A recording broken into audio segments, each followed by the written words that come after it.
Very good evening and welcome back inside FirstEnergy Stadium. It's game number 1 of 6 of a 6-game series this week between the Reading Fightin Phils and the Akron RubberDucks. And it comes on the heels of a season-long 2-week road trip. So in case you forgot who we are, alongside Bob McCool, I am Jake Starr, talking to you for the first time in about 16 days here on the Reading Fightin Phils radio network. So Reading kicks off a series tonight with the AA affiliate of the Cleveland Guardians, the Akron RubberDucks, a pretty new look RubberDucks team than even what they were on Sunday. Handful of call-ups, including top prospect Travis Bazzana, and 3 newcomers into manager Greg DeCenzo's lineup for this week's series starting tonight. On the other end, the Fightin Phils, well, it didn't end well, the homestand. They lost 17-3 to Binghamton on Sunday, July 27th, but it was a good road trip, a 7-5 campaign, which included a 5-1 week at New Hampshire last week. Reading lost Tuesday, then ripped off 5 straight wins. Tons of impressive wins, tons of impressive stats that we'll definitely go over tonight. We don't have enough time on our pregame show to hit on just everything that happened last week in New Hampshire, but boy, was it a good one, and we'll hit on that throughout tonight's game. It's the veteran, Will Crow, 31-year-old, who gets the ball for the Fightin Phils, making start number 10 of this season, and Trenton Denholm gets the ball for the RubberDucks, 9-5, 3.39 ERA for the 25-year-old Trenton Denholm. Well, Phillies playing some good baseball right now, and we just had a chance to catch up with one of the best Phillies writers out there, Matt Gelb, who covers the Phillies for The Athletic. He's in town, and he was our guest on tonight's pregame show. So when we come back, we're talking some big Phils and a little bit of the minors with Phillies writer from The Athletic, Matt Gelb. That conversation with Gelb is coming up when our pregame show rolls on after this.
Back on the pregame show here on the Fightin Phils radio network. Once again, a big thank you to Matt Gilb from The Athletic, covers the Phillies, who's in town today, who joined us on tonight's pregame show. Well, Fightin Phils about to take the field. I'll welcome in my broadcast partner, Bob McCool. Bob, just first of all, welcome in, welcome back, but also kind of final thoughts on this pregame show. Fightin Phils, winners of 5 straight. How do you carry this momentum back home tonight? Yeah, that's going to be the interesting piece of this. Have the Fightin Phils figured out a magic potion? It seemed like it started with their legs. Lots of stolen bases for the Fightin Phils in that 5-game winning streak against New Hampshire. Can they get on base? Can they carry it through as they take on the RubberDucks? So the Fightin Phils going for win number 6 in a row. It's been quite a while since they've done that, and tonight they will try and do just that. So we're going to step aside for the national anthem, wrap up tonight's pregame show. When we come back, Bob McCool's got lineups and first pitch for game number 1 between the Fightin Phils and the RubberDucks.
Good evening, everyone, and welcome to FirstEnergy Stadium as the Reading Fightin Phils, after a 2-week road trip, are back here at home as they take on the Akron RubberDucks. The Phils, with a 5-game winning streak, are now 18-21 on the second half. They take on the RubberDucks, who also had themselves a good week last week, taking on Chesapeake. They won 5 out of 6 in that series, just like the Phils did in their series against New Hampshire, and the RubberDucks are 19-20 in half number 2. Alongside Jake Starr, my name is Bob McCool.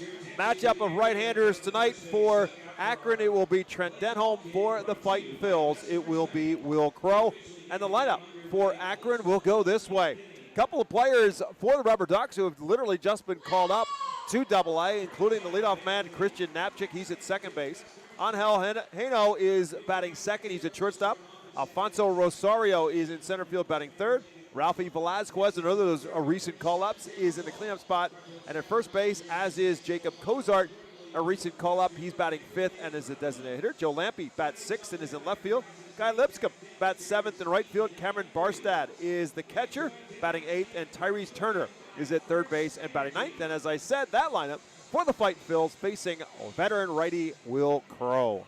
It's the 10th appearance this year for Crow here in AA. Reading is 8th start, 3-2, a 4.08 ERA.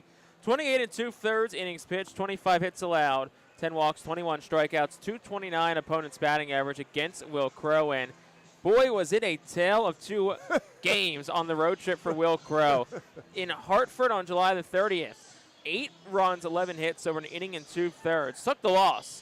And then a week later at New Hampshire, took the win. 1 run, 5 innings, pair of strikeouts. So hopefully we see more of that Crow compared to what Crow was and just what was a very uncharacteristic start at Hartford a couple of weeks back. Our game time temperature is 89 degrees. Another sun-splashed night here in Baseball Town. And a little bit of a wind blowing straight out right now to center field with the flag atop the Redner's Event Center. And our game time temperature presented to you by All Temp Enterprises. And the first pitch from Will Crow, delivered at 7:02, is down low for ball 1. Christian Napchik, called up or promoted to Akron from High A Lake Charles just yesterday. And the 1-0 pitch to him is on the outside corner for strike one. It's 1 ball, one strike. In 94 games at Lake Charles, he hit .259, 7 home runs and 44 RBIs. Left-handed hitter, and he beats this one foul off his foot. And left-handed hitters will be a redundant statement with the lineup tonight for Greg DiCenzo, the manager for the Akron RubberDucks. The 3-hole hitter, Alfonso Rosario, will be the only batter standing on the right-hand side. All left-hand hitters between lefties and switch hitters in the lineup as a swing and a miss, and Napchik chases one into dirt. Caleb Ricketts will tag him out, and the first batter Will Crow faces is a strikeout for out number 1 here in the first. Very lefty-heavy lineup, and it's a very lefty-heavy hitting Akron team. I was talking to the broadcaster Marco Lanave about that earlier today, and look, Reading's an all-righty rotation, so it's going to be loaded with lefties against them. But look, Andrew Walling, Tristan Garnett, they're going to probably be used at some important spots this week, the 2 lefties in Reading's bullpen. So that will bring up Angel Heno, one of the bright spots in the Cleveland Guardian organization, the number 3 prospect for the Guardians. And the first pitch to him is over for a called strike. He is a switch hitter, and the 0-1 pitch is a little bit outside, ball 1. The defense behind Will Crow, Felix Reyes is in left field, Dylan Campbell is in center. Leandro Pineda is in right. Zach Arnold is at first base. Eric Brito at second. Aiden Miller at short. Carson DiMartini is at third. Caleb Ricketts behind the plate. 1 ball and 1 strike to Haynau, who's hitting at .245 in his time with the RubberDucks. He beats this one foul at the plate. He's got 12 doubles, a home run, and 23 RBIs. Signed as an international free agent by the Guardians in 2021 from the Dominican Republic. 1-2 count now on the switch hitter as Crow winds and delivers. That's way down low and gets his feet out of the way to make it 2 balls and 2 strikes. Phil's in their home whites with the red trim, and there should be a fair amount of that in the crowd as well. That was the giveaway item tonight, the replica jersey for fans, and they were lined up before tonight's game. Wrapped around the front half of the stadium and out and down Front Street, out down the third baseline, waiting for their opportunity to get their hands on the replica jersey for the Fight Phil's home unis. 2 balls and 2 strikes. That's way outside. The count is full.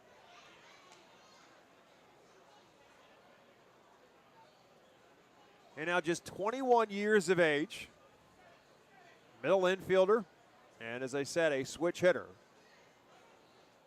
And the 3-2 pitch to him. Lifts this one foul straight back behind home plate and out of play. Scouts like his average ability, his defense. They don't expect that he would hit for power. Again, just 5'9" and 150 pounds and a middle infielder. He did hit 10 home runs over 2 stops in A-ball in 2024. 3-2 pitch to him again is lifted into center field. Dylan Campbell going back, still going back, and will not be able to catch this off the edge of his glove, and 1 hops off the fence, and Haynau will cruise into second base with a stand-up double. Dylan Campbell had to travel a long, long way to get that one. It was a breaking pitch outside part of the plate that Haynau gets enough on it, and Campbell is darting back and just a little bit out of his reach. Thought he may have had it, but he was playing pretty shallow to start and really had to race back. So it is a 1-out double for Haynau. Alfonso Rosario coming up. Let's see if Crow's able to buckle in here and prevent this inning from spiraling anymore. As Jake said, for sure, Campbell ran a long way, and it may have just tipped off the edge of his glove, but could not quite track it down. And so Rosario now will bat with a runner in scoring position. Rosario promoted to the RubberDucks last week, August the 5th, from Lake Charles, their high A affiliate. And the first pitch to the, again, lone right-handed hitter that Crow will face is up and in for a ball. At Lake Charles, he had .268 with 16 home runs and 47 RBIs. He's the number 13 prospect in Cleveland's organization. Just 21 years of age as well. And he lines this one right at Carson DiMartini for out number 2.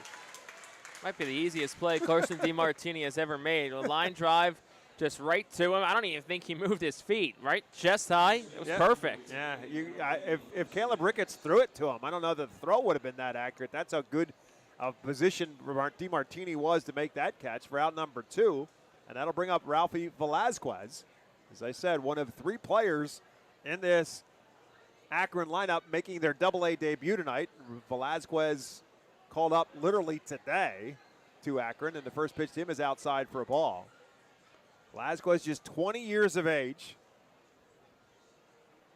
was a first-round draft pick of Cleveland in 2023 out of Huntington Beach High School in California. The number 23 overall pick in the 2023 draft. And the 1-0 pitch to the left-hand hitter is low. It's 2-0.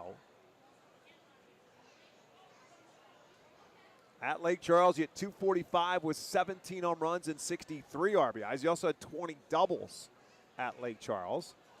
Man on second, 2 outs. Top half of the first, 2-0 pitch is in the dirt. Good block by Ricketts. It's 3-0. So Crow got to 3-2 on Haynow before his double. And now he's 3 balls and no strikes on Velazquez. Crow went 76 pitches last time out. That was the most he's thrown in a game this year. So 16 here in the first, just something kind of worth paying attention to. 3-0 pitch is over in the outside corner for strike 1. Nathan Hall calling the balls and strikes tonight. Ian Durkin is at first base. Brian DeBrouwer is our third base umpire in our 3-man Eastern League umpiring crew. 3 balls and 1 strike to Ralphie Velazquez.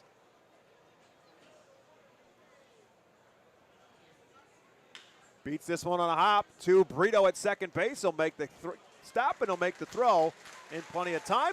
And it turns into a pretty harmless inning for Akron in the first. No runs, 1 hit, no errors, and that 1 man left on base. When we come back to Baseball Town, the home team bats for the first time.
Here is tonight's Fightin' Phil starting lineup presented by Golden Oaks Landscaping. Aiden Miller right back in the leadoff spot for the Phils in the shortstop. Carson DeMartini right behind him at third base and in the second hole.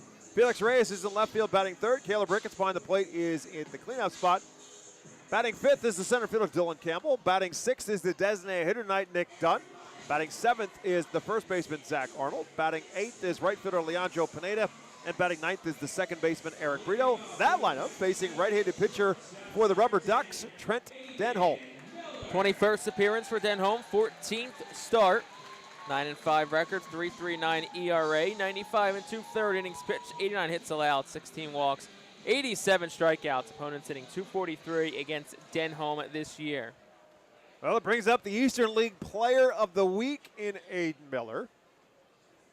And the first pitch to him is a hefty swing and a foul straight back. Miller hit .385 last week on the road trip to New Hampshire, and a good 2-week road trip as well. 17 for 45 on the road trip with 8 extra base hits. 7 total stolen bases. 0-1 pitch is on the outside corner, and he's quickly in a no balls and 2 strikes hole. The Fightin' Phils ran wild on the Fisher Cats in New Hampshire in the path to that 5-game winning streak. They lost the first game of the series, then won the final 5. And the 0-2 pitch coming now from Denholm. It's a breaking ball that Miller, very defensive swing, and I wasn't sure if he fouled it in and out of the glove. He did not. He just missed it. Aiden Miller did not run, so the catcher Cameron Barstad tags him, and that is out number 1 on the strikeout. Yeah, Miller did not look all too comfortable in that first at-bat against Denholm, but Regardless, though, good road trip for Aiden Miller, as Bob said. Hit 378 over the 2 weeks. You know, it's kind of coincided with post-trade deadline. Let's leave that at that. But now he's looked good, especially since the calendar has flipped to August. Here's Carson DeMartini. He swings at the first pitch and fouls it away. DeMartini at 218 on the season. 12 total extra base hits, 9 of them are doubles, 16 RBIs. He had 13 stolen bases on the road trip. Like I said, the Phils stole a ton of bases. And this one lifted into shallow center field. In comes Rosario, and he will make the basket catch. At the last minute, called off the shortstop Haynow and makes the catch for out number 2. Yeah, it looked to be, I don't want to say a miscommunication, but I think Rosario initially thought that Haynow was going to get it, and he gave way to Rosario at the last second, who was able to get there and make the catch. So here is the defense behind Denham. Joe Lampe is in left. Obviously, Alfonso Rosario is in center. Guy Lipscomb is in right. Ralphie Velasquez is at first. Christian Knapchick at second. Angel Haynow, as we just mentioned, is at shortstop. Reese Turner at third, and Cameron Barstad is behind the plate. Felix Reyes swings at the first pitch. He lifts this one down the first base line and drifting foul, and lands in the spot that used to be occupied by the Fightin Phil's bullpen, which was, of course, now behind tucked safely and securely behind the left center field fence in the two-tiered bullpens that now occupy left center field here at FirstEnergy Stadium. No balls and a strike to Felix Reyes, who's hitting at .321 on the season. 0-1 pitch to him is up, ball 1. Well, as good as Miller was on the road trip, Felix Reyes may have been better. He was 20 for 51 on the road trip with 5 doubles, a couple home runs, and 13 RBIs. 1 ball and 1 strike to the big man. Right-handed hitter. And the 1-1 pitch to him is up and away. It's ball 2, 2 balls and a strike. I mean, you just look up and down this Fightin's roster, and just a lot of guys who had good road trips, and I think a lot of guys who needed to have good road trips had it. Aiden Miller, Caleb Ricketts, Dylan Campbell, guys who I think were scuffling a little bit when the team went on the road. They come back home feeling pretty good about themselves right now. 3 balls and a strike now to Reyes on the pitch outside. And of course, part of all of that came, as Jake said, with the trade deadline, and that was a big piece of the puzzle for the Fightin Phils in 2025 was Henry Mendez, who went in the trade to Minnesota, along with Mick Abel, that brought Harrison Bader to Philadelphia. 3 balls and a strike to Reyes. And that's outside ball 4. So Felix Reyes is the Fightin Phils' first base runner, drawing a 2-out walk. Yeah, Mendez and another lower-level pitcher out of the Dominican Summer League were dealt in the Harrison Bader trade, and then Abel and Tayit. Eduardo Tayit, the catcher that was in Jersey Shore, very highly regarded catcher, especially offensively. We're in the Johan Duran deal, but look, you got 2.5 years of control for Duran, so you knew you're going to have to give up something hefty, and that they did. Caleb Ricketts now bats, and the first pitch to him is over for a called strike. So Ricketts, the cleanup hitter, the first one who does not swing at the first pitch for the Fightin Phils, and he takes it for a called strike as Reyes takes his lead off of first.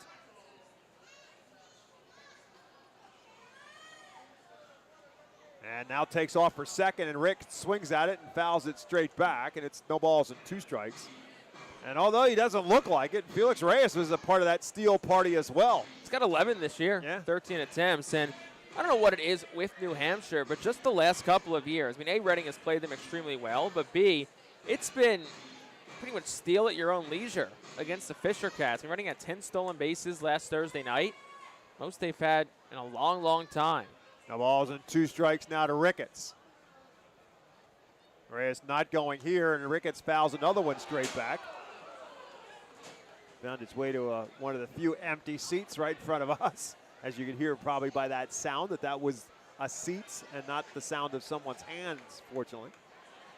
But a good crowd on hand for a Tuesday night in August. And again, that giveaway item, the Fightin Phil's replica jersey. So we could try it again at no balls and 2 strikes. Pickoff attempt. Reyes is back. Very unusual hold for Ralphie Velasquez, the first baseman. Much like Bryce Harper does, he holds off the bag, but in a very kind of a strange position, up and away from the bag, and a right-handed thrower. So he's got the glove on the left hand, has to make the tag, kind of a sweep tag back. As Ricketts, a little looper right at the second baseman. He went off his glove and into right field. Reyes will hold up at second base. Ricketts is safe at first. Knapczyk checking his glove, trying to figure out why the ball isn't in there. It was there for a second, but he didn't hold it. Yeah, I think it went through it because he looks like he's still looking at his glove. Assume it's going to be an error. He's holding his hand up, and someone in the dugout's holding up a glove. I think he's switching gloves. Right. I think it went through the webbing. I think he sprung a leak. You don't see that every day. Nope. I mean, it was hit well, but I think it was hit like through the gloving, through the webbing hard. But Christian Knapczyk now has himself a new glove, and Caleb Ricketts is at first base. Back to Velasquez real quick at first, the way he holds runners on. I wonder if part of it is too just to give yourself a better, easier to get into that ready position, quote unquote. You don't really have to step off the bag as much. It is going to be an error on Knapczyk, so that'll be his first at the AA level in his AA debut. So it's first and second now, and 2 outs for Dylan Campbell. Campbell lifted his batting average on the road trip as well as he settles in at the AA level. He takes this one for a called strike. He had 15 hits on the road trip, but produced 3 doubles and a home run in that path as well. Batting into 5-hole tonight with 2 men on and 2 outs here in the bottom half of the first inning. And a big swing, no contact. I think your point about being from the first base position to be in better position for a ground ball is there. I think the other thought process is that you're supposed to be up a little bit so that you're getting the ball sooner to apply the tag. But now you've got to make a backhanded sweep tag to get back to the bag. So it's, I think, becoming a little bit more of a thing, especially for right-handed first basemen, as opposed to straddling the bag as it's always done. No balls and 2 strikes to Campbell's outside. It is 1-2. But again, Bryce Harper has certainly adopted that style, holding at first base in his move from the outfield to first base for the Phillies. I was going to say, Bryce also not a natural first baseman, Correct. So still kind of learning the position. He's done quite well. He has. 1 ball and 2 strikes to Campbell. Beats this one foul. Actually hit it twice. Hit it once and then hit it on the backswing. But it's 1 ball and 2 strikes. It remains to Campbell, who's now at 246 on the season. 8 doubles and now 4 home runs with his home run on the trip, and 11 RBIs to go along with it since his call up from Jersey Shore. Settled into the pretty much everyday center field position for the Fightin' Phils. 1-2 pitch. Runners take off. The pitch is up high. They're going to throw down to second. Ricketts got a late jump, and they're going to gun him out. Cameron Barstead made the right decision. He saw that Ricketts broke late, and they'll throw Caleb Ricketts out as the trail runner caught stealing for the 3rd and final out of the inning. For the Phils in the first, no runs, a hit, an error, and 1 man left on base. 1 inning complete in baseball town. The RubberDucks and the Fightin' Phils are scoreless.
International Fireworks is the official sponsor of the R-Phil's fireworks shows during the 2025 season. Head to their store at 242 Sycamore Road in Douglasville, or visit fireworksrus.com. There'll be plenty of opportunities here at FirstEnergy Stadium this week with the Fightin' Phils and the RubberDucks for fireworks. Fireworks every night from tomorrow through Saturday night. And of course, Saturday night is Harley night here at the ballpark. There'll be a different version of noise on Saturday when the Harleys come rumbling into town. Always a popular night and a giveaway item as well for our Harley hat for fans in attendance on Saturday here at the ballpark. Phillies and RubberDucks right through Sunday. And the big green dude will be here on Sunday. Philly Fanatic will be here on Sunday to finish off the homestand. Jacob Cozart leads it off for the RubberDucks here in the top of the second inning. And the first pitch from Will Crow is down low for a ball. Cozart just promoted from Lake County. I said Lake Charles in the first inning. It's Lake County. Lake County Captains, the high A affiliate for the Cleveland Guardians. Cozart promoted before the series. He was promoted yesterday. And the first pitch, the 1-0 pitch, is over in the outside corner for a called strike. At Lake County in 72 games, he hit .229 with 7 home runs and 38 RBIs. In the designated hitter spot tonight for the Ducks. Crow winds and delivers his 1-1 pitch that's hit on the ground towards Eric Brito. The second baseman will take his time. He's got plenty of time and make the out. Back-to-back ground outs to second base for Akron now, and that's 1 out here in the second. Webbing remains intact for the Reading second baseman, Eric Brito. That's got to stink. I mean, you're making your Double-A debut, right? If you're Christian Knapczyk, your first opportunity, it's a lofted line drive right to you. You couldn't draw it up any better just to get your feet wet at this level, and your glove just betrays you. It just goes right through the netting. Joe Lampe now will bat. It's outside for a ball. Joe Lampe is one of the few RubberDuck names that are actually familiar from when Akron was here a little over a year ago. Left-hand hitting outfielder. 1-0 pitch to him. Is a bit outside, I guess. It's 2-0. Lampe, .227 on the season with 6 home runs and 46 RBIs. He hit .249 last year with Akron. And that's down low. It's 3-0. My memory is correct. Akron was here late in the season for the only time last year. It was the week going into the All-Star break. Okay. And then we went to Akron. It was actually I think this week last year. Okay.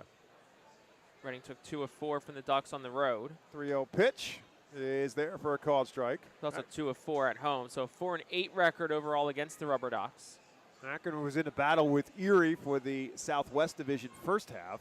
The Seawolves coming out on top. 3-1 pitch is low for a ball. So Will Crow surrenders his first walk. It comes with 1 out here in the second.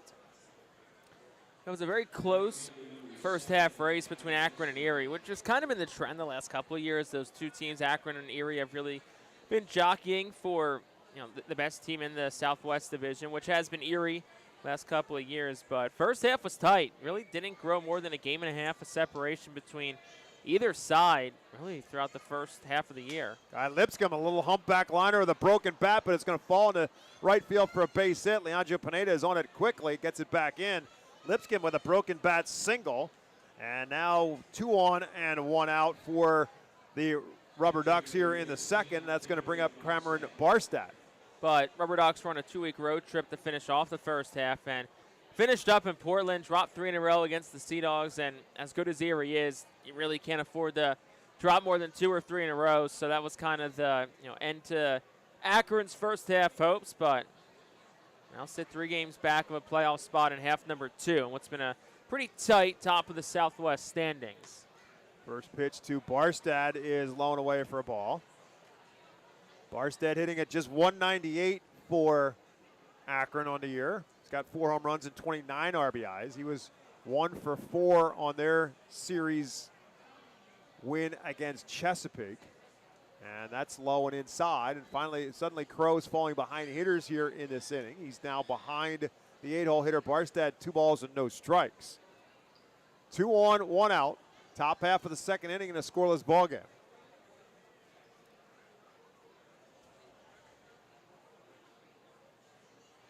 This one lifted into center field. Campbell going back, looking up, and this one is going to be off the Redners Event Center for a 3-run home run for Cameron Barstad. Drives it all but straightaway center field for his 5th home run of the year. And Akron on the board first with a 3-0 advantage. Yeah, that ball was well hit, nestled right onto the veranda of the Redners Event Center.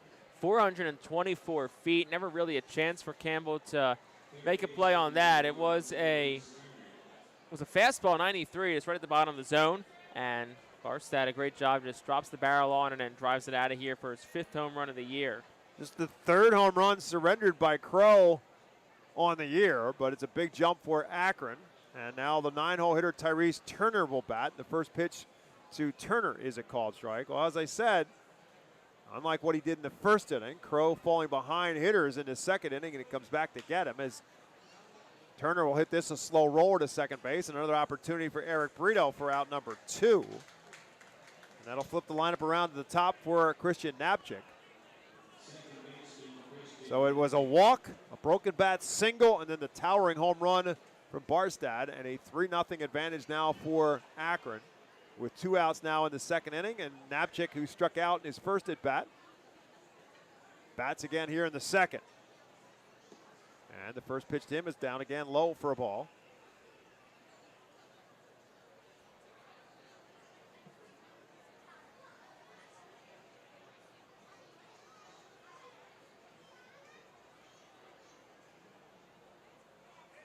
One 1-0 pitch, just misses outside. It's 2-0. Crow a bit frustrated now. Hasn't missed by a lot. The pitches are around the plate, but just not getting them for called strikes. 2-0 pitch is hit hard and foul down the first base line.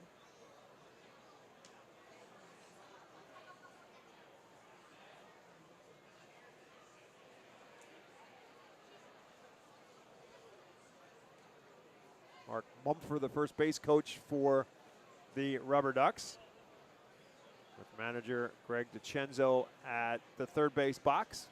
2 balls and a strike to Christian Knapczyk.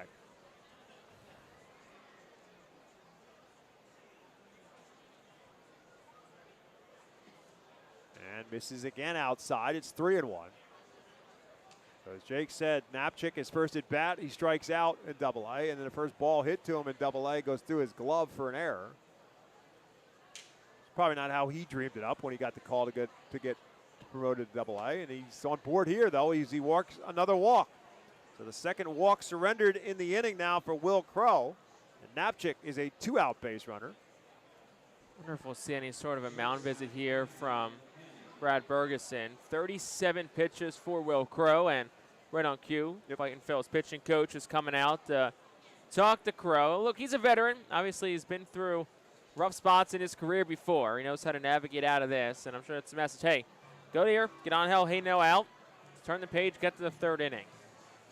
Yeah, I think just as I said in that last at bat, they just kind of looking at the body language of Crow, and I think he just was frustrated. And when I say it, it's not that the pitches that he's getting squeezed by the home plate umpire. It's just that his pitches are just off the strike zone. I mean, it's not that they should be called strikes. I don't mean it in that context. I just mean he's just missing. And give credit to Akron for the good takes.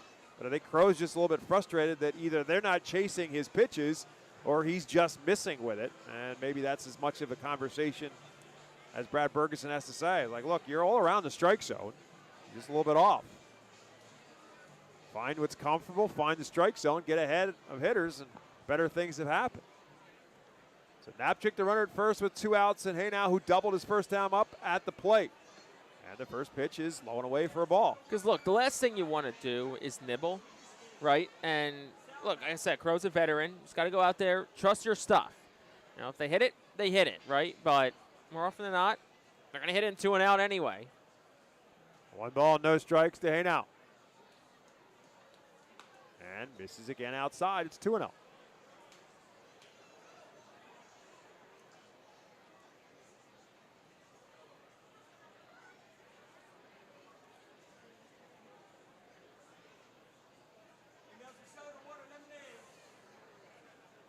This one is lifted into center field again. Campbell going back, still going back, looking up, and that's going to be off the wall as well. They will wave Knapczyk around. He will score. Haynow will slide into third base with an RBI triple, and it's now a 4-0 advantage for Akron. Well, Haynow's having a good night. Double and a triple already. Just picked up an RBI to put Akron up 4-0, and you know, kind of a similar situation there. Was a fastball, wasn't up, it was honestly a little bit below the knees, and Haynow does a great job getting a good swing on it. Hit it 401 feet, just right in that deep triangle. And straightaway center field. Really nothing that Dylan Campbell could have done on that. Third triple of the season for Haynow, his 24th RBI of the year. Crow still not out of this mess yet with now him at third base. And the 3-hole hitter, Alfonso Rosario, at the plate. And Rosario hit a line drive right at Carson DeMartini at third base his first time up. First pitch from Crow is over for a called strike to Rosario. The 0-1 pitch is down low again. It's 1 ball and 1 strike. So second inning troubles here for Will Crow. He's given up a couple of walks, and both of them have come around to score in this 4 spot for Akron. There's a foul tip in and out of the glove of Caleb Ricketts. It's 1 ball and 2 strikes.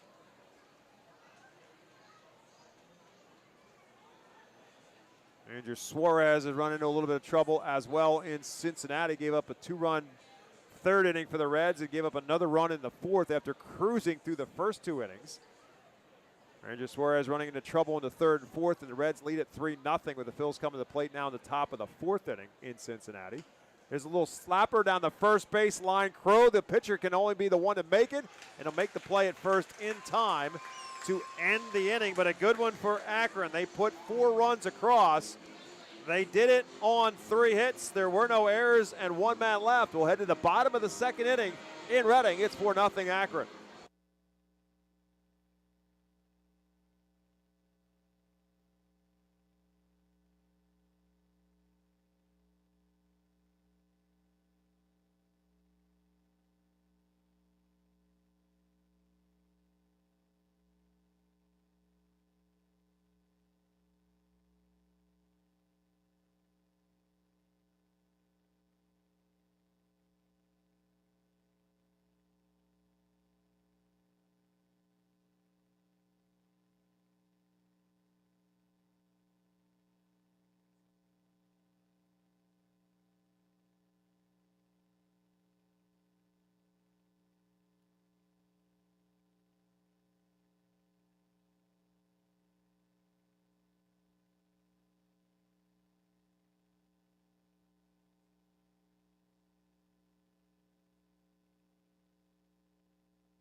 Bottom half of the 2nd inning is brought to you by Cornwall Manor, an active senior living not-for-profit community in scenic Cornwall, Pennsylvania, outside of Lebanon. Well, the Fightin' Phillies to the plate here in the bottom of the 2nd inning. They can now have work to do after Akron puts up a 4 spot in the top half of the 2nd inning alongside Jake Starr. My name is Bob McCool. Listen to Fightin' Phillies baseball on the Fightin' Phillies Radio Network and our flagship 830 WEU.com.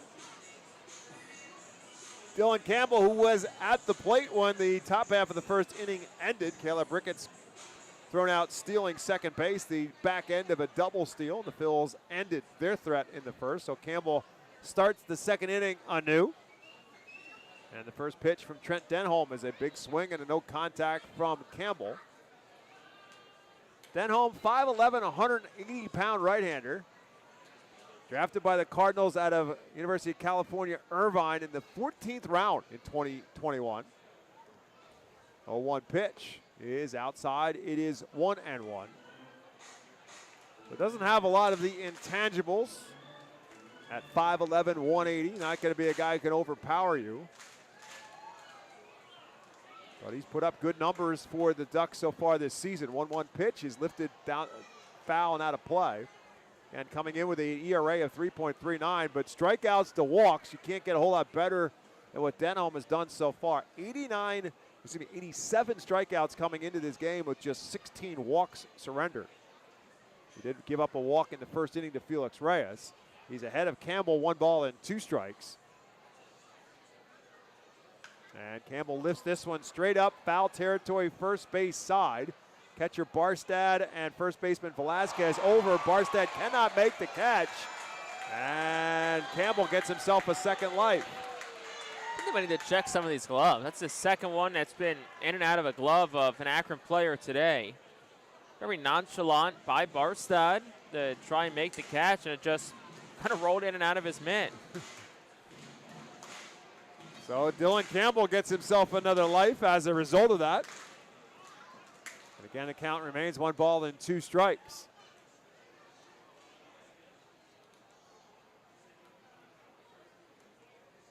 That's way up high. It's 2-2. They play Campbell around to pull in the infield and to pull as well in the outfield. Although the left fielder at Lampe is pretty far off the line. He's maybe a couple steps to where a left fielder might normally be for a right-handed hitter, but the center fielder Rosario and the right fielder Lipscomb definitely playing him to pull. And doesn't matter as Campbell swings and misses at the pitch. Second strikeout for Denholm, out number 1 here in the second.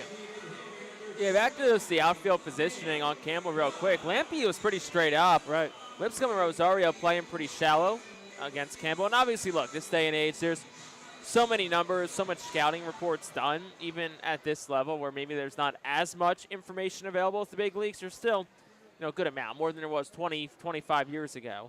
Nick Dunn now will bat, the designated hitter tonight for the Phils. Takes one outside for a ball. Dunn, the veteran left-hand hitter, hitting at .254 since being signed to the Philadelphia Phillies organization with a couple of doubles and now 4 home runs and 10 RBIs.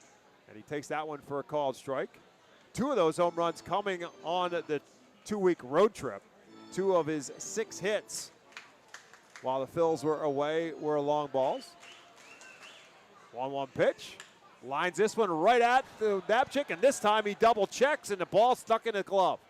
And it looks like he's back to the glove he had on in the first inning. Because when he changed gloves, it was a much lighter shade glove. Maybe now he's back to the original color. I think he got a string or something. Yep. Yeah, so it's a line out. Kind of funny that he caught it, then he looked, yeah, it's still in here. I got it this time.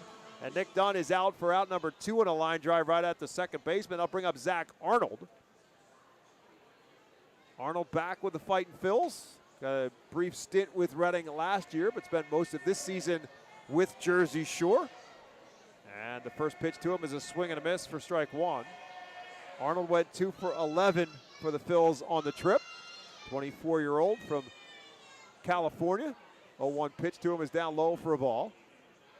Drafted by the Phillies in the 14th round out of the University of Houston in 2023. Had 8 home runs and 26 RBIs in his time in 74 games total playing for the Blue Claws. 1-1 pitch, swing and a miss. So Denholm clearly working ahead, did so in the first, despite the walk to Felix Reyes, and is doing so again here in the second. He's got 2 outs, and he's got 2 strikes now on Zach Arnold.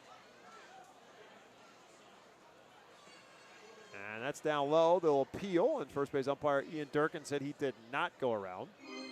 So it's 2 balls and 2 strikes to Arnold.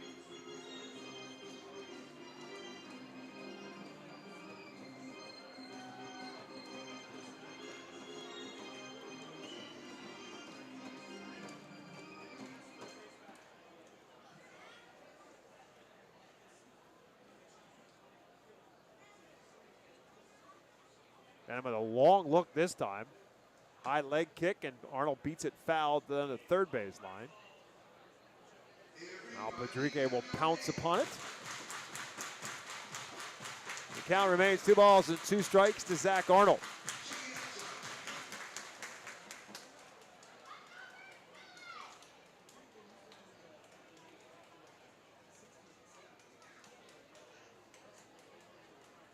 Two pitches again fouled as Arnold stays alive. Denholm made a combined 26 starts in 2024, 19 of them with Lake County, and then the final 7 last year with Akron. And between the 2 stops was 13 and 4. So he's put up good numbers consistently.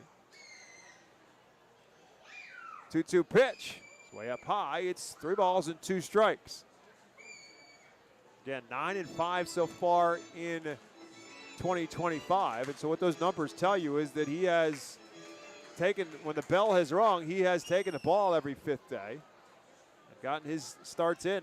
3-2 pitch and a swing and a miss. And Arnold goes down for the third and final out here in the second. Third strikeout as well for Denholm.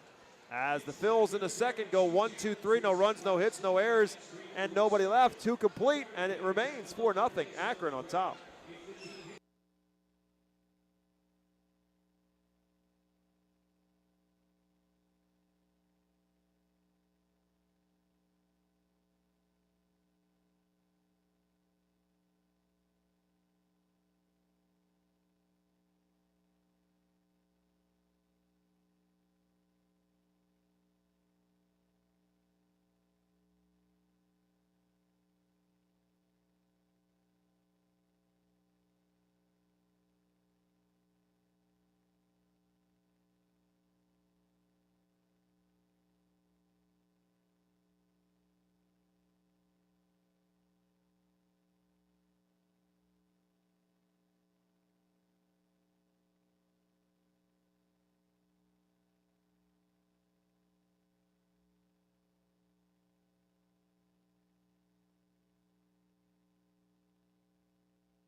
I want to thank our good friends at Pepsi for presenting the 2025 season here in Baseball Town. Go fight Phils. Drink more Pepsi. Top half of the third inning. And what is a 4-0 Akron lead. The RubberDucks back to the plate. And they will have their 4, 5, and 6 hole hitters due up here against Will Crow, Ralphie Velazquez, Jacob Cozart, and Joe Lampe. So a rough second inning for Crow. We'll see how he responds and whether or not he can hold down Akron till the Fightin' Phil's bats come alive. And the first pitch from Crow to Velazquez is over for a called strike. Velazquez out on a ground ball to second, his first time up. In his first double-A at bat. And now we're going to get a timeout called before the pitch. Not quite sure what home plate umpire Nathan Hall saw, but he looked right into the Akron dugout after he called the timeout. No balls and a strike to Velazquez. And he just misses outside there, and the count is 1 ball and 1 strike. Velazquez, a first-round draft pick of the Cleveland Guardians in 2023, the number 23 overall pick in that draft. Number 10 prospect in Cleveland's organization. Again, making his double-A debut and takes that one for a ball. It's 2 balls and a strike. He's a big dude at 6'3" and 240 pounds. Scouts think he'll hit for both the average and for power. He's got a really good arm, but defense, he was drafted as a catcher. And that's misses again. It's 3-1. So the arm is there as a catcher, but he's pretty big and not very fleet of foot. So maybe a corner outfielder, but right now to have him at the first base spot, that might be his future. 3 balls and a strike. Lines this one right back to the little humpback liner. Aiden Miller will field on a hop, and he'll make the throw to first base in time. So went over the head of Will Crow, and then hopped in front of Aiden Miller. And a nice little Sunday hop for Aiden Miller for out number 1.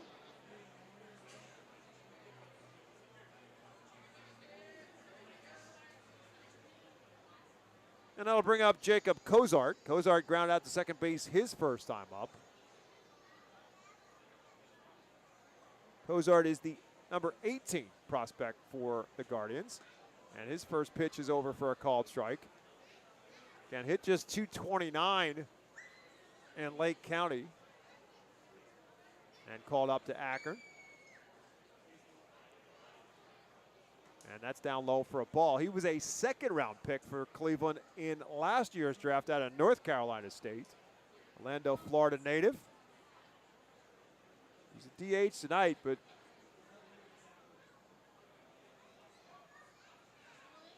expect that he will be behind the plate at some point in time in this series as that ball is down low. It's 2-1.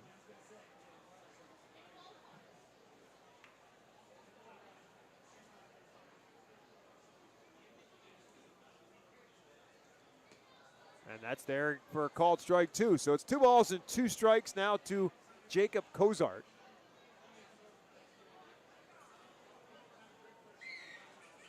Jury's still out on Cozart in terms of how he'll do at the plate. 2-2 pitch. Lefts this one down the third base line, but slicing foul.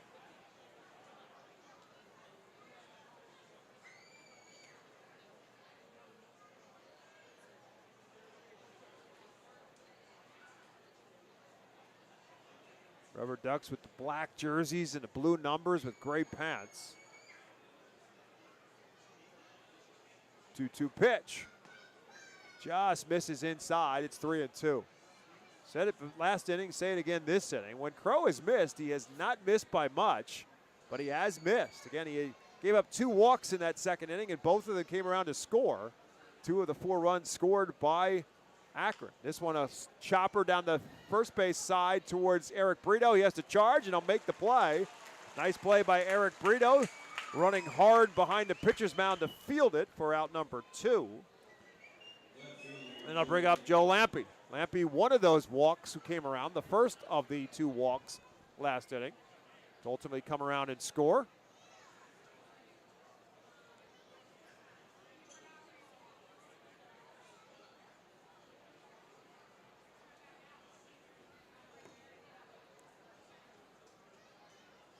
And the first pitch to him is down low for a ball. Lampy with a very open stance on the left-hand side.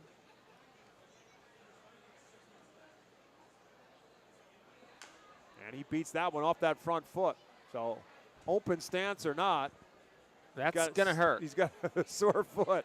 He has the guard on the ankle, and again on portion of his foot covered as well. It's amazing how many times you see guys with that guard on, and somehow or another they still come out hobbling because it doesn't hit the guard. It's on the ankle. It's on the portion of the top of the foot, but there's still a lot of foot exposed. And that's exactly where Lampy got it. He's back in the box at 1-1 strike. Swing and a miss. Good off-speed pitch there from Crow. That was a really nice curveball. One of the better ones we've seen from him tonight.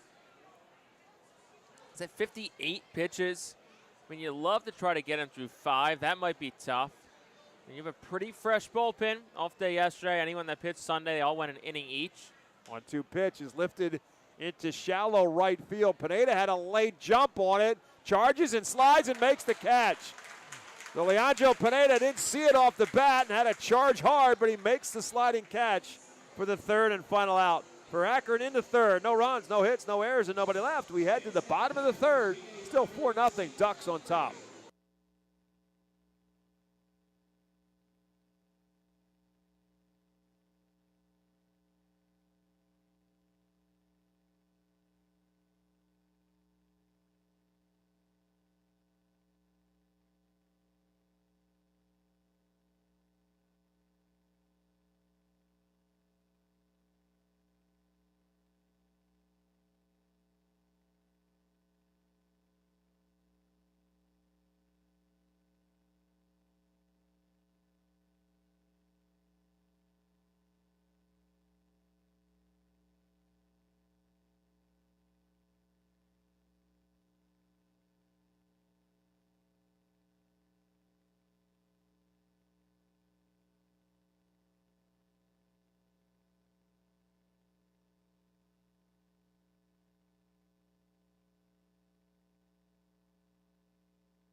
Bottom half of the third inning is brought to you by Swartz Culleton PC. You can expect reliable and experienced attorneys who are committed to getting you justice after a serious personal injury. Call Swartz Culleton today at 1-800-JUSTICE. Bottom half of the third inning, Fightin Phil's trail 4-0 as Trent Denholm back on the mound for the RubberDucks has been pretty much in control, giving up just 2 base runners on the night, a walk and an error. The two batters you reach for the Fightin Phils so far, looking for their first hit, is Leandro Pineda will lead it off. Pineda to be followed by Eric Brito, and then the top of the order, Aiden Miller for Reading here in the third. Pineda at 2:08 as he stands in.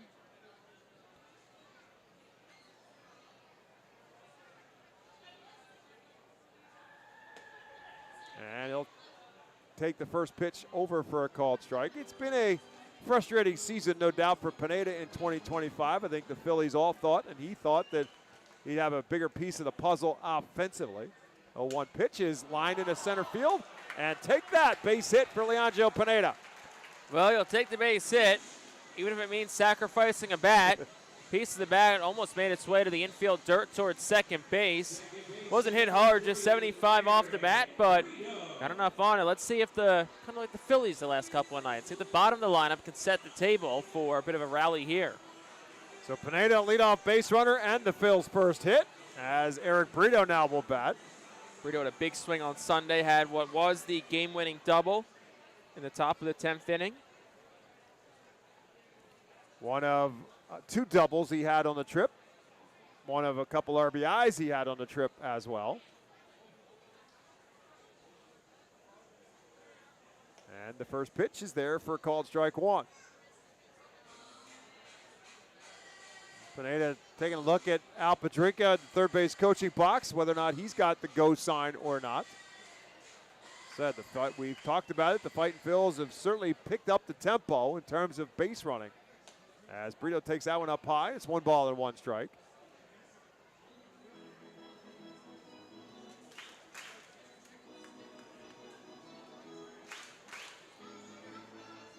Pineda again takes a pretty good sized lead off of first.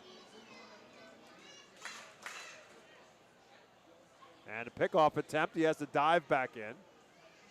Denham in the windup has a very high leg kick. Obviously has to modify that when he's working out of the stretch.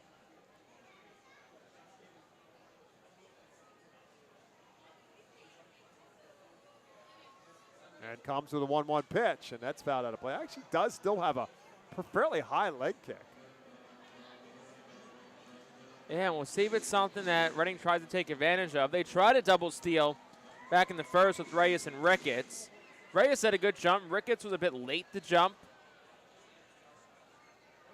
And they made the right decision.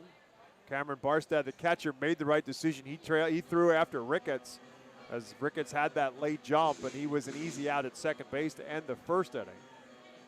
1 ball and 2 strikes now to Eric Brito.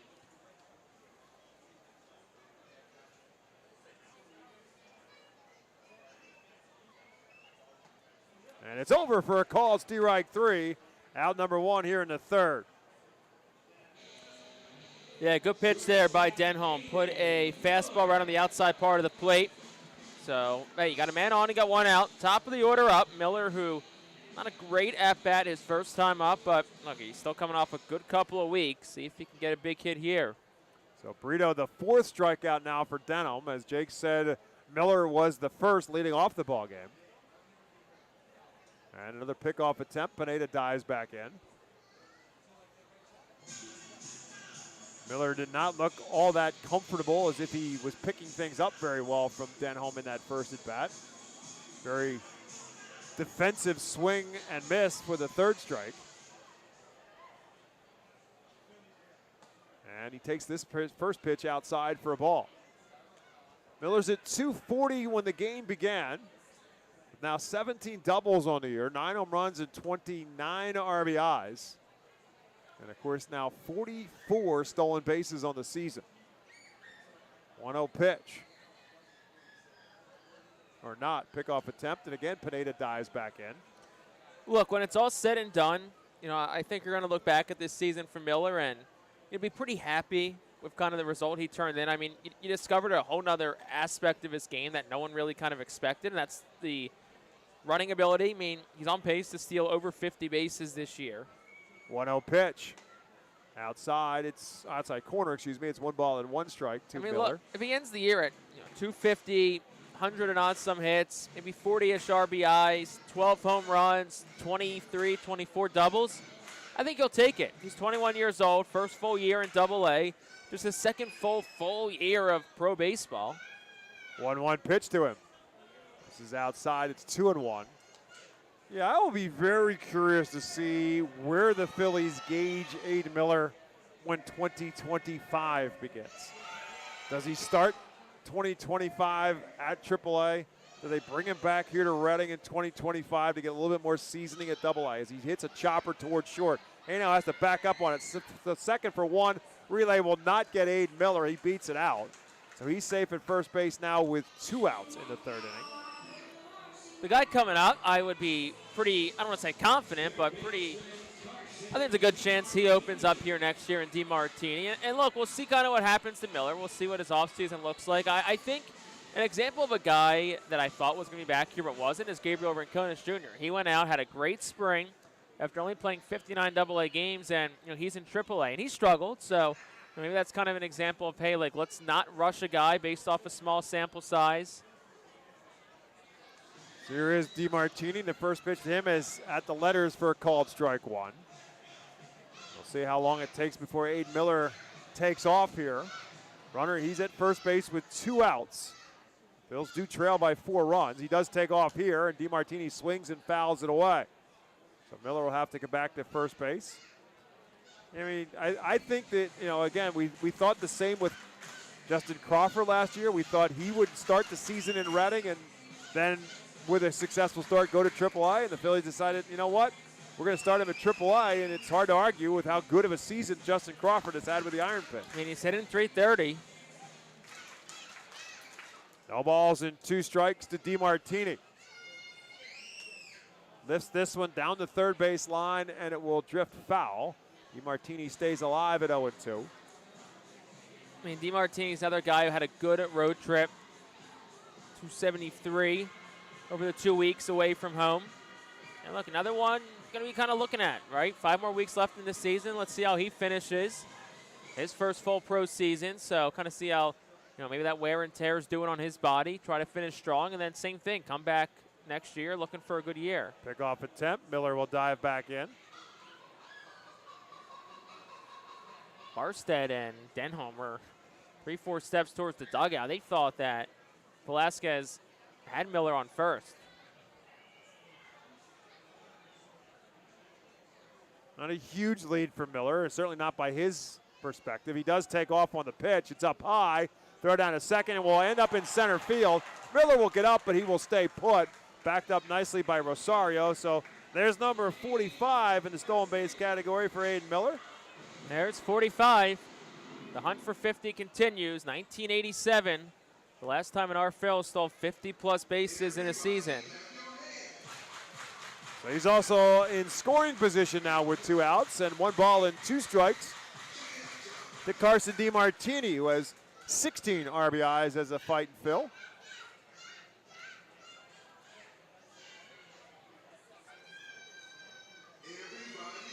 Akron plays DiMartini pretty much around to pull, with the exception of the left fielder Joe Lampe, who's playing him much more towards the third base line in left field. 1-2 pitch. Into center field, a slow roller. Canal will pick it up, but he will not field it cleanly, and Aiden Miller will come around and score. So DiMartini didn't hit it hard. Haynau got a glove on it, but he couldn't keep it in the glove, and Al Padrique waves Aiden Miller around, and the Fightin' Phils are on the board. Yeah, man, it should be an RBI single for Carson DiMartini, the RBI number 17 of the season, and just a clinic kind of there from Aiden Miller, right? Steals second.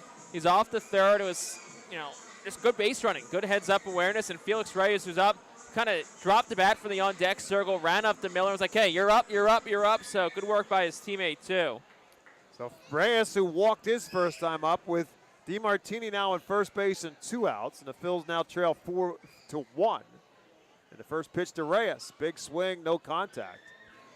And really, Jake, to the point of Aiden Miller's legs, thanks to his hustle down the first baseline, he made sure he avoided hitting a double play and the ball off his bat. So he's safe at first because he was not doubled up, steals second, and then comes around to score on the base hit. So the wheels of Aiden Miller getting the Phils on the board with the RBI for DiMartini. As I said, now 17 on the season for him. They'll attempt to pick off of DiMartini, and he's back without a problem. Akron certainly has to be aware of what DiMartini has done on the base paths of late, and he's taken off on the pitch. And Reyes will swing and foul that one straight back. So DiMartini will have to come back to first. DiMartini, 24 stolen bases, second most in the league since his AA debut June 10th. 42 total this year. That's second in the Phillies organization behind Aiden Miller. So, look, this is a 1-2 punch. Miller, DiMartini. If that on-base number continues to trickle up, they can really do damage once they get on. 0-2 now to Reyes. Again, he takes off. Reyes takes it outside. Sardarm throw, no chance. DiMartini will steal the bag without a problem. So Felix Reyes takes it outside for a ball, and DiMartini takes second base, and now he's in scoring position. If Reyes can bring him around. Reyes had 13 RBIs on the 12-game road trip. First to Hartford and then to New Hampshire. As DiMartini takes his lead off of second. Reyes beats it up towards short. Haynau bobbles it a little bit. Off-balance throw, but in time to get Reyes at first base, and that will end the inning. For the Phils in the third, they do get a run. They do it on 2 hits. There were no errors and 1 man left after 3. It's Akron 4, Reading 1.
Top half of the fourth inning, veteran righty Will Crow back on the mound for the Reading Fightin' Phils, and Jake Starr will take over play-by-play. Thank you very much, Bob. Top half of the fourth inning, 4-1 our score.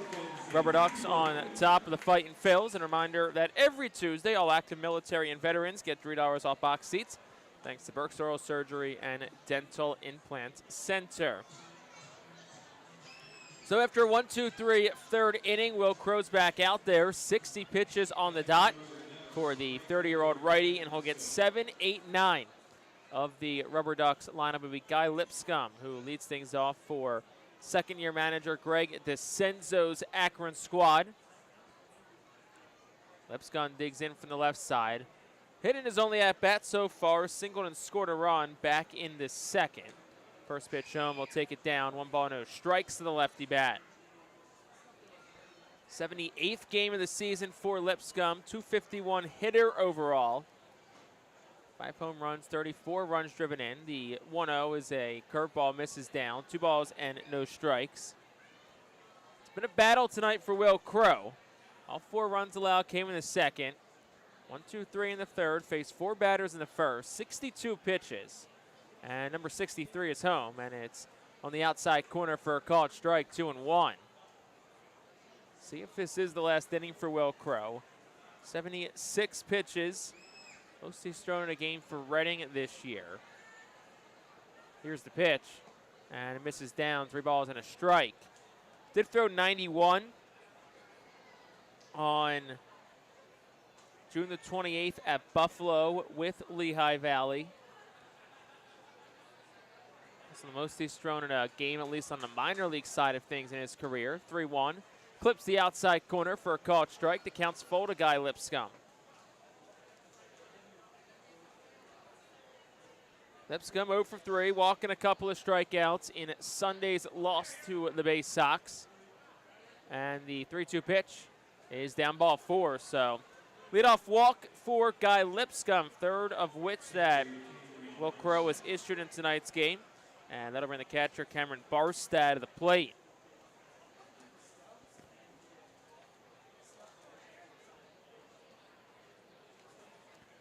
So Barstad, like most of this Akron lineup tonight, will dig in from the left hand of the batter's box. No outs here in the top of the fourth inning. 4-1 our score. RubberDucks on top of the Phils. Crow delivers the first one home, and it misses outside, 1-0. Barstad, in his 5th home run of the season, his first time up tonight in the second. It was a 3-run shot onto the veranda in right center field on the event center. The 1-0 misses outside again. 2 balls, no strikes. Crow, the veteran righty, signed with the Phillies back on May the 20th. Assigned to Reading to start. Was not pitching anywhere this season prior to joining the Phillies organization. Delivery home is outside. 3 balls, no strikes. So after issuing the leadoff walk to Guy Lipscomb, Crow finds himself in a 3-0 hole to Cameron Barstad. Lipscomb leads off first. He swiped 16 bags this year. 3-0 from Crow is on the outside corner, 3-1. Crow spent last year, made 8 starts with the Kia Tigers in the Korean Baseball Organization. Had his season cut short, though, due to injury. 3-1 is outside ball 4. So back-to-back walks issued by Will Crow to start this inning. 4 total tonight for Crow. And that'll bring the 9-hole hitter Tyrese Turner to the plate. Caleb Ricketts will go out and talk to Will Crow. He's at 71 pitches. Nobody throwing it quite yet in the Reading bullpen. He's see if anybody gets a baseball. There's some stretching going on out there. I would think this is probably Crow's last inning no matter what. And I'm sure Reading would love to get Crow through the inning. And if you can do it at a 4-1 deficit where you're at right now, you'll most certainly take it. Yeah, there's people moving around, but nobody's taken off any warm-ups, and nobody's yet begun to throw a baseball. So Ricketts returns to his spot. Then he re-steps in front of home plate to deliver signs with runners on first and second. should a bunt be laid down? Carson DeMartini has that thought. He is up at third. Other corner, Arnold is up at first. Middle's back. They'll try and turn 2 here for Tyrese Turner. Out of the stretch is Crow, deals home. It is a bunt, and it's popped up, and it'll go foul. Hits off the netting behind home plate. It's 0-1. Turner 0 for 1 tonight. He's a .203 hitter on the season. Home run, 17 runs driven in. This is 64th game he's played with the RubberDucks this season.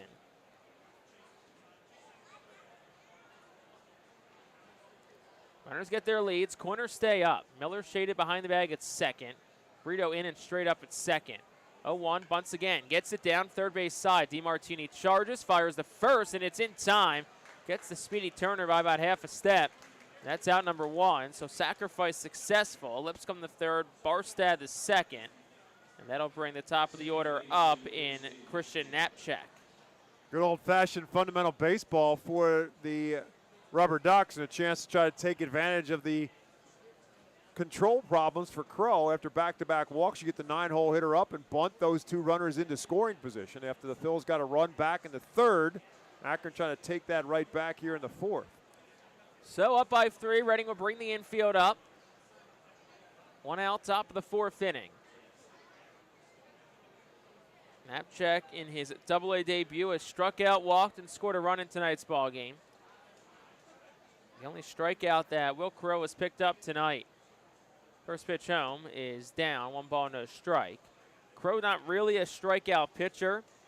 Entering play tonight, 21 and 28 and 2/3 innings pitched. And he was really at his best, so it was a lot of quick counts and a lot of just weak contact induced. But Reddy's worked a lot of deep counts tonight. First pitch to Knapczyk is swung on a line drive fair. It's down the right field line. It'll roll all the way to the corner. Lipscomb scores. Barstad trots home. Turning second, heading towards third is Christian Knapczyk. It's dug out of the corner by Leandro Pineda. The throw-in will not be in time. And that'll be a 2-run triple for Christian Knapczyk. And it makes it a 6-1 ball game. And so the walks get Will Crow again. 4 walks in this game, and all 4 of them have scored. 4 of the 6 runs scored tonight by Akron have been as from guys who got on base by a base on balls. As Knapczyk hit that one perfectly down the first base line, and the corners here at FirstEnergy Stadium, the ball rolls into the corner on either side. It's a long run for the outfielders to go dig it out of the corners. Haynell takes the first pitch for a called strike. It's 0-1. Knapczyk with good wheels at the top of the order easily gets to third base for his first Double-A hit, and a couple RBIs to go along with it. Haynell's had himself a good night, double and a triple already. Here's the 0-1, and that's a line drive foul. Third base side, it's 0-2. So 6-1 RubberDucks on top of the Fightin' Phils in this top of the 4th inning. 1 out, Knapczyk on third. So the Fightin' Phils will keep the infield up. DeMartini's even with the bag at third. Miller shaded towards the middle. So pretty sizable gap between shortstop and third. Miller trying to cut off the middle with Brito and Arnold straight up on the right side, but in. Here's the 0-2. Swing and a miss, and Haynell goes down on strike. Chases a fastball top of the zone. That's the second strikeout for Will Crow. It's out number 2 of the inning, and that'll bring Alfonso Rosario to the plate, the 6th RubberDuck to bat this inning. Well, if you're Crow, you're just trying to fight a battle here to try to keep that other runner from scoring now with Knapczyk at third base now with 2 outs. Try to limit the damage as best you can, and what you got to think is probably his last inning. First pitch to Rosario is taken for a called strike. It's 0-1. Bullpen's quiet, but that was pitch number 79 tonight for Crow, so reckon to believe this is probably it for him. Rosario 0 for 2 tonight. He's lined out to third. He's grounded back to the pitcher. Crow's delivery is a check swing on a pitch down. They'll appeal to first. First base umpire Ian Durkin says he held up, so the count evens up at 1 apiece.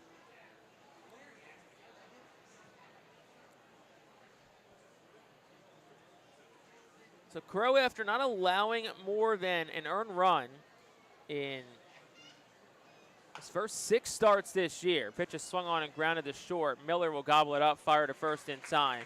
That'll retire the side. So after not allowing more than 1 earned run in his first 6 starts this year, Crow has now allowed 8 and 6 in 2 of his last 3. And that probably will end the night for him. So in the inning for the RubberDucks, they scored 2 more runs on just 1 hit. It was the big 2-run triple from Christian Knapczyk. There were no errors and 1 man left on base. So we played 4 1/2. We will head to the bottom of the 4th. Fightin Phillies in a hole. It's 6-1.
Klein is proud to be the official transportation provider of the Reading Fightin Phillies. Klein Transportation gets the R Phillies to all their road trips throughout the 2025 season. For more information, go to kleintransportation.com.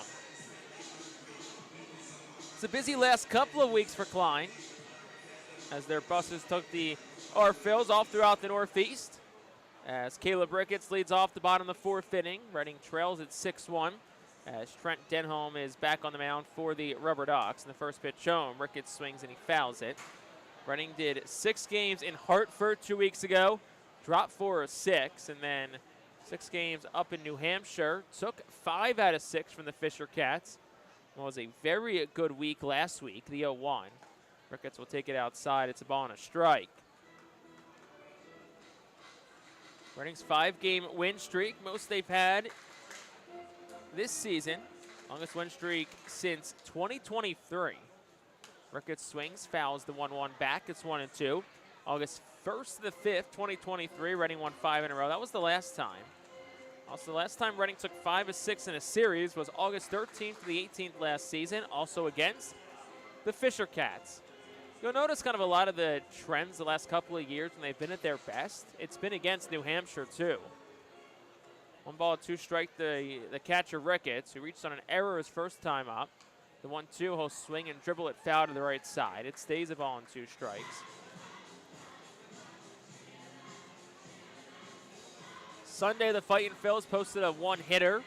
They had a no-hitter going into the 9th inning, but it was a RBI double by Charles McAdoo that broke the shutout and broke the no-hitter for Reading. Ricketts swings, fouls it straight back and out of play, and it stays 1-2. That combined 1-hitter, the first by the R Phillies since July the 28th, 2023, here at home against Binghamton. Ball and 2 strikes to Ricketts. No outs here in the inning. Pitch home. And he swings, hits it in the air well, deep to right field. Lips comes back, cold turn. It's gone over the rack train sign. And Caleb Ricketts, good last couple of weeks, continues. 4th home run of the season, and the Fightin Phillies get 1 back. It's 6-2. Well, when Caleb Ricketts came back after the injury, he looked like he was really in a nice groove. He played a couple of rehab games for Jersey Shore and brought some thunder there. And when he first came back here, he hit the ball really well. And when Caleb Ricketts is hitting with some power, it's to the pull side. And it looked a lot like that one just did. He got all of that one. And good to see that bat come a little bit alive down the home stretch of this season for Caleb Ricketts. So here's Dylan Campbell. 358 from Ricketts, 106 off the bat. First pitch swinging is Campbell, and he'll loft it foul out of play to the right side.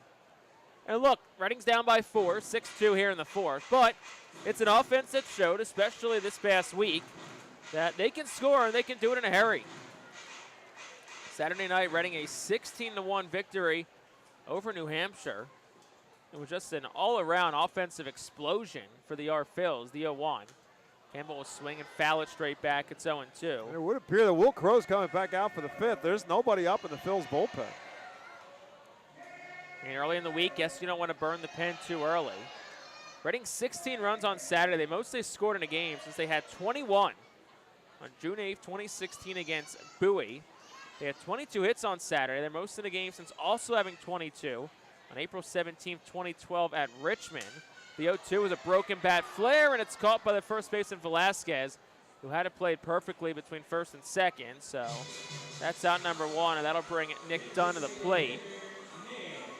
Last time Reading had more than 20 hits in a game was May 27, 2015 at New Hampshire. So this weekend, a lot of things happened that haven't happened here in quite a while. Nick Dunn digs in from the left side. He's 0 for 1 tonight with a line out the second. First pitch home, we'll take down, it's 1-0. You had at least 3 broken bats so far in this game and a broken glove.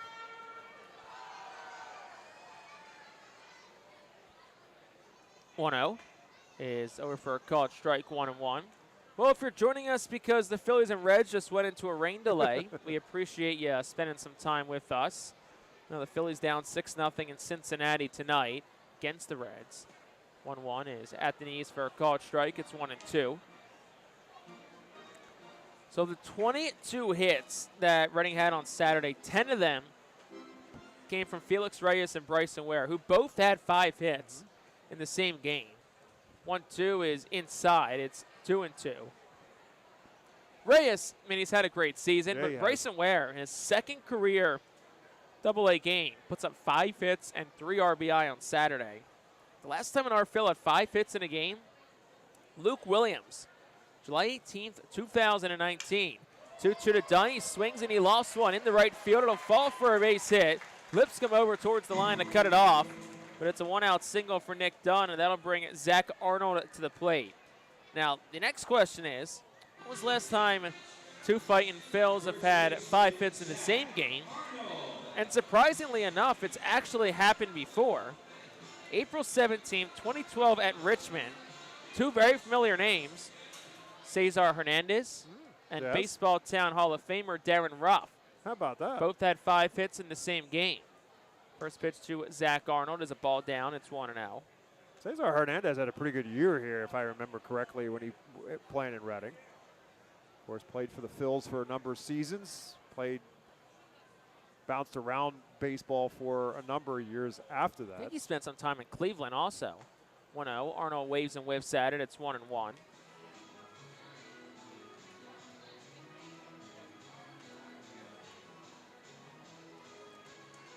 Hernandez played for Cleveland in 2020 and parts of 2021.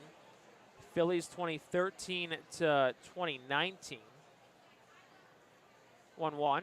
Arnold swings, fouls it back. It's 1-2. Hernandez played for Reading 103 games in 2012, hit .304. Also played 3 games with Reading in 2013. Same year he made his Major League debut.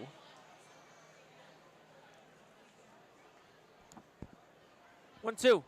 Arnold swings and a ground ball towards the middle. Haynow fielded short, flips the nap check at second for 1. That's all they'll get. So it's a 6-4 fielder's choice. Nick Dunn out at second. That's out number 2 for Leandro Pineda. Looked like on the flip, Napchik had a little bit of trouble trying to get a hold of it for the relay. I don't know that if he fielded it cleanly or the exchange was clean, he gets Arnold, but he now had a little bit of trouble holding on to the ball in the exchange a couple times on ground balls his way, and Napchik does the same here on a potential double play ground ball.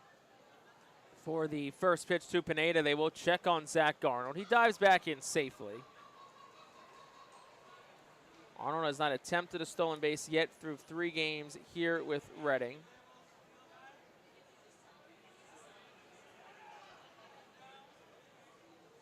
Pineda single his first time up tonight. It was a broken bat single.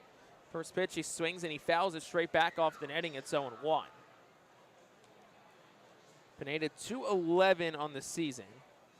He's tied with Felix Reyes for the most doubles on the team at 19. He's got 6 home runs. He's driven in 28 so far this year.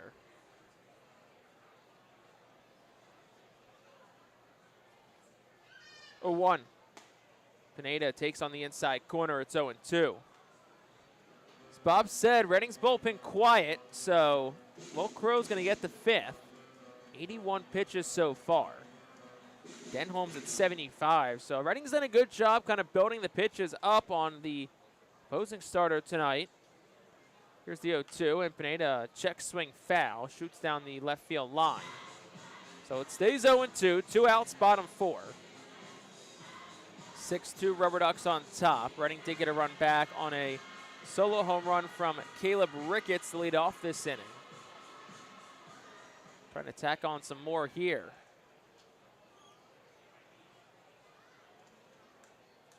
Nothing in 2 the count. Set at the belt is Denholm. He'll fire to the lefty Pineda. Well, he's holding for quite a bit. Now a fire home, and Pineda takes a curveball that's just a bit up. 1 ball and 2 strikes. Sun pretty much set here in Berks County, as we're about 2 months since the summer solstice. You know, days are getting a bit shorter. About 2 months ago right now, probably still pretty bright at this point. But sun almost down, lights in full effect. Another great crowd to start off this homestand on this Tuesday evening. Ball and 2 strikes to Pineda with 2 outs. Pitch home. And Pineda takes another curveball. This time it's down by the feet of the left-handed bat. It's 2-2. Zach Arnold leads off first. First game back at FirstEnergy Stadium since the end of last season. Arnold, who has spent most of this year with High-A Jersey Shore. We'll check on him at first. He dives back in safely.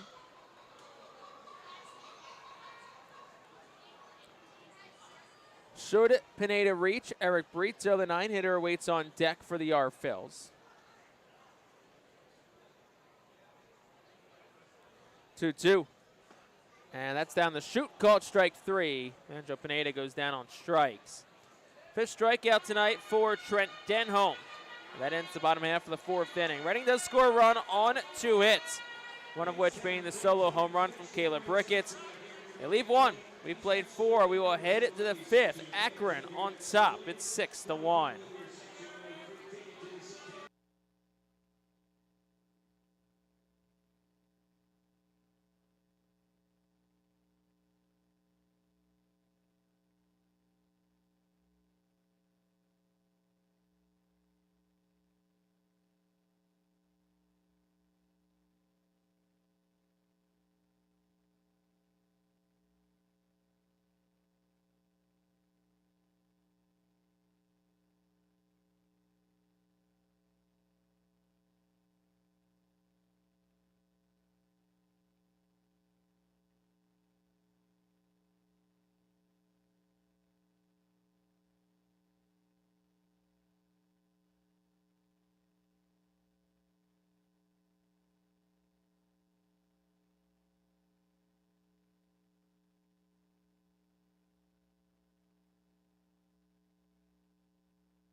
Top half of the 5th inning on this series opening Tuesday night from FirstEnergy Stadium. Akron on top of the Fightin Phillies 6-1 here in this top half of the 5th inning. Time for our Fightin Phillies alumni report presented by Deer Country Farm and Lawn. How about Aaron Nola tonight in his rehab appearance with the Iron Pigs at Buffalo? 5 2/3 innings pitched. 4 hits, 2 runs, both earned. No walks, 11 strikeouts. Wow. Well, that's no doubt going to be his final start at Lehigh Valley. I think the thought was if everything came out of tonight's start fine, then he would make his next start with the Phillies, which I believe will be Sunday. First pitch to Ralphie Velasquez from Will Crow is over for a called strike. It's 0-1. 84 pitches for Nola tonight, so I think they probably got him to a spot he wants to be. It was his third rehab start. It was his third rehab start, and that was the hope that they'd get him through 3 and then be able to and get him to the point where he was getting back to about 5 innings, which is obviously what he was able to do. And so the road trip concludes after they leave Cincinnati. They'll start a trip. The trip continues to Washington for 4 on Thursday. 1-1 is swung on. It's a line drive foul. Left field line, it's 1-2. So I think if everything stays on target and there's no changes, then I think Nola would schedule to start the last game of that road trip on Sunday. And I think when he comes back, I think it becomes a 6-man rotation in Philly. Which I know Zach Wheeler's not a fan of. Yeah, but I think he can benefit. What's going on with Zach Wheeler right now, it might be to his advantage. I think it's to everyone's advantage right now. Yeah. 1-2 is bounced. Good block by Ricketts, 2-2. Alec Boehm also in the lineup tonight for the Iron Pigs, batting second. He's 0 for 3. But you have to think Alec Boehm is probably getting close too. So Phillies are going to get some reinforcements back. Jose Alvarado, another week until he's eligible to come back. 2-2 is swung on and fouled. Of course, Alvarado is not eligible to pitch in the postseason, but I think it's a weapon the Phillies will lean on probably pretty heavily over the next 6 weeks. You know, get a chance to maybe give some of your other arms some, much-needed break. And, obviously you don't want to bank on Alvarado because you're not going to have him for big innings in the playoffs, but, could be worth using, though, in some big innings down the stretch here. Could be the difference between winning the division and not, or, getting into the 1 seed or getting a bye or not. Looks like Velasquez is trading out for a new bat. Not sure, maybe he splintered it or fractured it on the last swing. 2 balls, 2 strikes to count to Ralphie Velasquez. 0 for 2 tonight. Leads off the top of the 5th against Crow, who's back out for inning at number 5 of work. And the righty winds and fires. Swung on, stung, deep center field. Campbell's back at the track. He will leap, and it's off the top of the wall. Trickles back into center field. Around second towards third goes Velasquez. That's where he'll stop. It's another triple for the RubberDucks. And that's a leadoff man on third for Akron's 7th triple of the season for Ralphie Velasquez. Dylan Campbell's had himself a workout in center field. He's had a lot of balls hit directly over his head, and unfortunately just not enough room in the ballpark for him to track them down. But what you didn't like about that was, he made the leap to try to make the catch, but it was too high off the wall. But he didn't get any help from his corner outfielders. The ball hit off the wall and then trickled back towards the infield. Obviously, Leandro Pineda was nowhere to be found, so Campbell had to get off the wall and then go get it himself, and it allows Velasquez to easily get to third base. And quite honestly, they're lucky he didn't come all the way around to score. First pitch to Jacob Kozar. It's a ball. It's 1-0. Infield does come back up for the Fightin Phils. It doesn't matter where you play. You can never be a spectator on this field. 1-0, swung on, fouled, 1-1. So Velasquez had 6 triples, 17 home runs, 20 doubles. So 43 extra base hits and 63 runs driven in with High A Lake County over 94 games played with the captains. The 1-1 is spit up for a ball, 2-1. Reading does have bullpen action. It's Jaden Estanista, the righty who's up and throwing. So we'll see how much longer the leash is on Will Crow. Fires pitch number 91, and it's swung on and popped up. It'll go out of play, foul to the left side. It's 2-2. Just to visit back with that conversation about the Phils and the rotation. We have Bill Kulik Jr., who is one of the Spanish language broadcasters on the Phillies radio network. And let me tell you, he's eaten some interesting things in his life. Fish eyes. Yeah. I'm adventurous. I don't know if I would eat fish eyes. Yeah, anyway. He went through a whole list of stuff.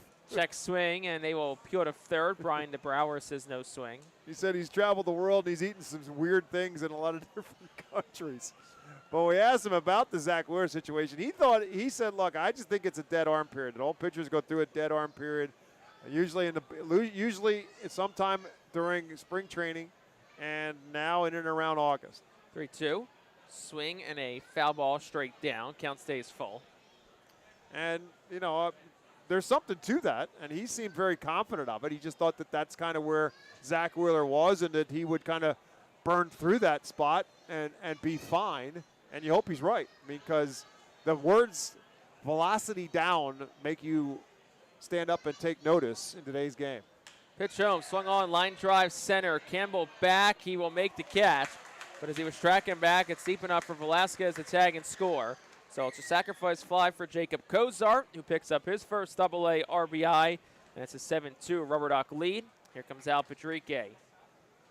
I'll give Akron credit. They keep adding on in this game. They had the big big 4-run second inning, but then they add 2 more in the 4th and another one here in the 5th. They keep adding on. Makes it hard to come back. So that'll be the end of the night for Will Crow. Collects it with Reading down 7-2. 1 out here in the top of the 5th inning. We'll have the new pitcher for you out of the Alvernia University Golden Wolves bullpen when we return.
Top half of the 5th inning, it remains 1 out in a 7-2 ball game. Bases empty for the new pitcher for the Fightin' Phils entering from the Alvernia University bullpen. It's Jaden Estanista. Estanista making his 11th appearance on the season, and it's been very up and down in those appearances. He is 1-0, but with an ERA of just under 7, 6.94 to be exact. 11 2/3 innings pitched. He's given up 6 hits, but he has struck out 10 and he has walked 11. And that is where the problem lies for Jaden Estanista. So it'll be Joe Lampe the first he faces. And the first pitch to Lampe is swung on and skied in the air. Shallow right. In comes Pineda towards the line. Holtkamp under to make the catch. So 1 pitch, 1 out. Lampe retired. Here comes Guy Lipscomb. And you can also close the line on Will Crow. 4 1/3 innings tonight, 6 hits, 7 runs. All earned, 4 walks, couple of strikeouts for Will Crow. Currently in line to pick up loss number 3 of the season. Unless the Fightin' Phils are able to muster up a comeback here. First pitch to Lipscomb is on the outside corner for a called strike. It's 0-1. Lipscomb's been aboard and has scored both times up tonight. Single walk, couple of runs. Bottom of the order, 6 through 9 is accounted for 5 of the 7 runs for Akron tonight. The 0-1 misses inside. It's 1 ball and 1 strike.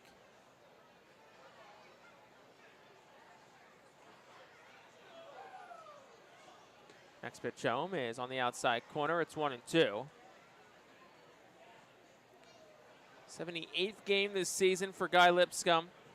Hitting .251, 5 home runs, 34 runs driven in. 1-2 from Estanista. Check swing on a pitch up, no swing, says third base umpire Brian DeBrouwer. First time in 5 days for Estanista. Picked up the save on Thursday, New Hampshire. Scoreless inning and a strikeout. 2-2, swung on, fouled. Solid road trip for Estanista. 3 appearances, 3 innings. A hit, a run. Struck out 3. 2-2 the count to Guy Lipscomb and pitch home. Hit in tight to the lefty bat. Has to shimmy out of the way of it And it's 3 balls and 2 strikes to Lipscomb.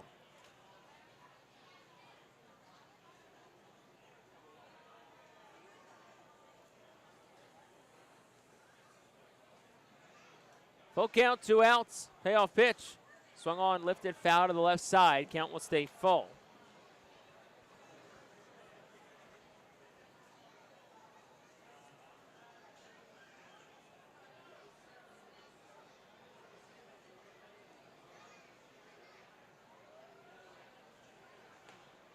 Next pitch home is outside, ball 4. So after starting up in the count, 1 ball and 2 strikes to Lipscomb. He works a 2-out walk. First walk issued by Estanista, 5th overall by Reading pitching tonight. That'll bring the 8-hole hitter Cameron Barstad at the plate. It does look like, Bob, that there is some action potentially in the RubberDucks bullpen. Yeah, it's Alaska Abney, right-hander, who is up. He was throwing earlier. Now I think he's just kind of standing around, so I'm assuming that means he's loose. First pitch to Barstad, swings and misses. It's 0-1. Be surprised if it's only 4 innings tonight for Denholm.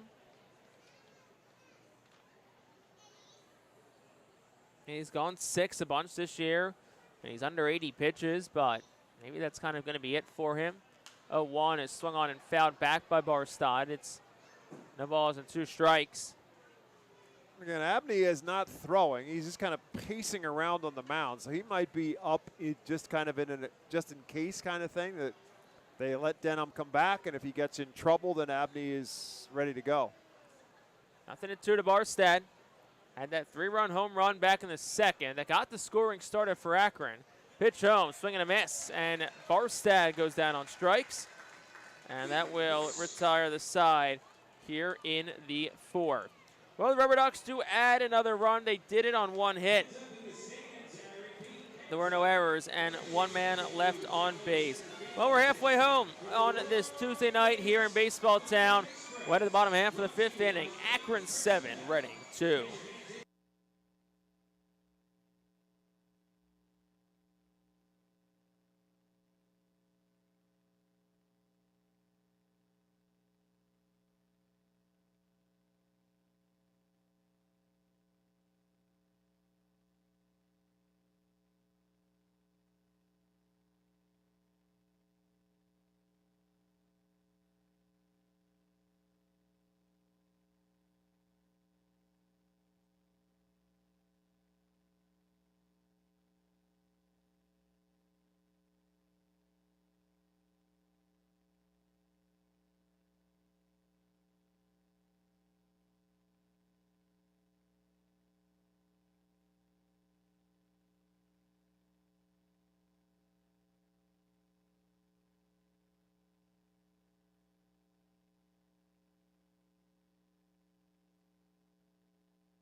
Bottom half of the 5th inning is presented by Cornwall Manor, a unique and charming community nestled on a 190-acre wooded campus with many walking trails, including the Lebanon County Rail Trail.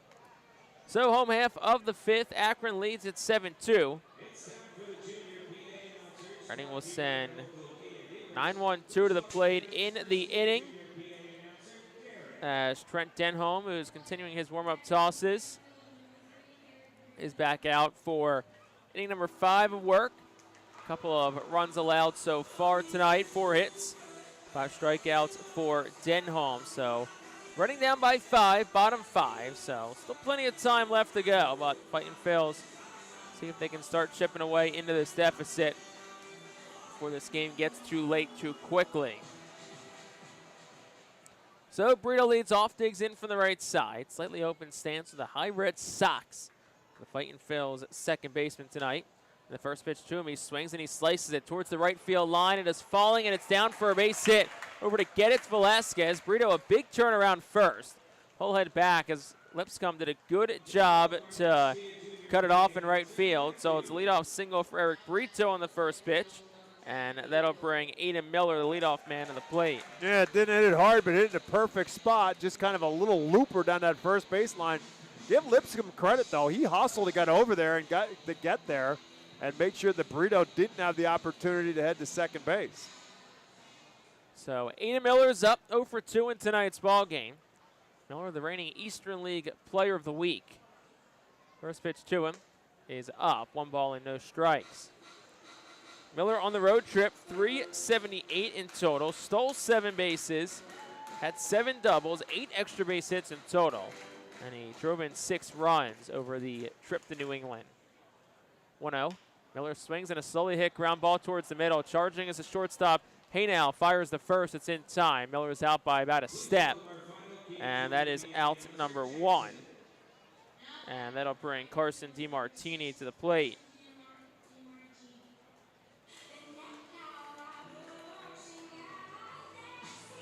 Well, not really anything from Aiden Miller of Denholm. First inning, he really didn't look like he was picking the ball up a whole lot against Denholm, and a very awkward swing to finish it, then a slow roller to short in both of his other 2 plate appearances.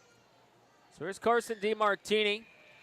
First pitch to him, big swing and a miss, and it's no balls and 1 strike. Burrito is on second now after advancing on the Miller ground out, which was the first out of the inning. DeMartini 1 for 2 today. RBI single his last time up in the 3rd.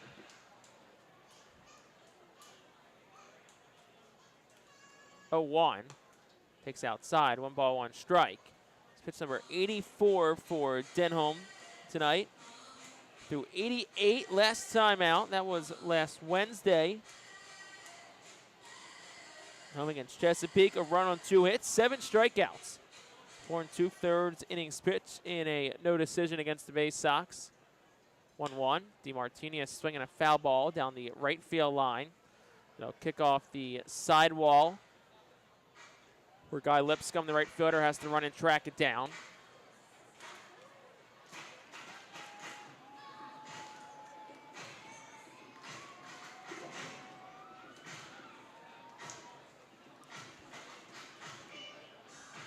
DeMartini at 221 on the season. Solid road trip for him, was 273, drove in 8 runs over the couple of weeks up north. 1-2. DeMartini swings, and it's a knuckler that was in on the hands. It'll slice foul to the left side out of play.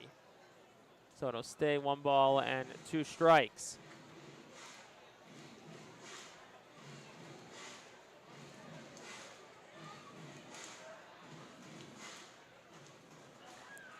DeMartini, 4th round pick of the Phillies last year out of Virginia Tech. 1-2. It's swung on. It's a line drive. It'll drop in for a base hit in left center field. Burrito races around third, gets by Rosario in center. Burrito scores easily. DeMartini, who lost the helmet, turns second. He'll head to third, and he'll be in there standing up. So it'll be an RBI base hit for DeMartini, his 2nd tonight. That'll make it a 7-3 game. This can be a matter now of whether it's a single and a 2-base error or a double and a 1-base error. I don't think the ball ever hit the glove of Rosario. He just didn't get over there fast enough to get his glove on it, and it rolled underneath his glove and all the way to the wall. And with DeMartini's speed, that's going to automatically turn into a triple. And it also looks like it's the end of the night for Trent Denholm. So Al Padrique and the Phils try to get maybe another inning out of Will Crow. It did not work. And same thing for Akron to try to get another inning out of Denholm. And the Fightin' Phils make them pay for that as well. They've got to run home with a runner at 3rd. So as Bob said, it is a triple for Carson DeMartini, his 2nd of the season. And wasn't an error on Rosario, just a really poorly run route to get to the ball. But with that, we'll step aside for a moment. Fightin' trail by 4 as the new pitchers coming in after this.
New pitcher in out of the Alvernia University bullpen for the RubberDucks. It's the righty Matt Jasek.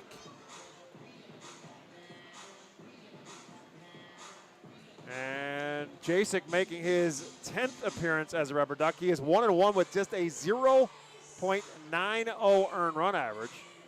And 10 innings pitched. He's given up 11 hits. He's struck out 5. He's walked 4.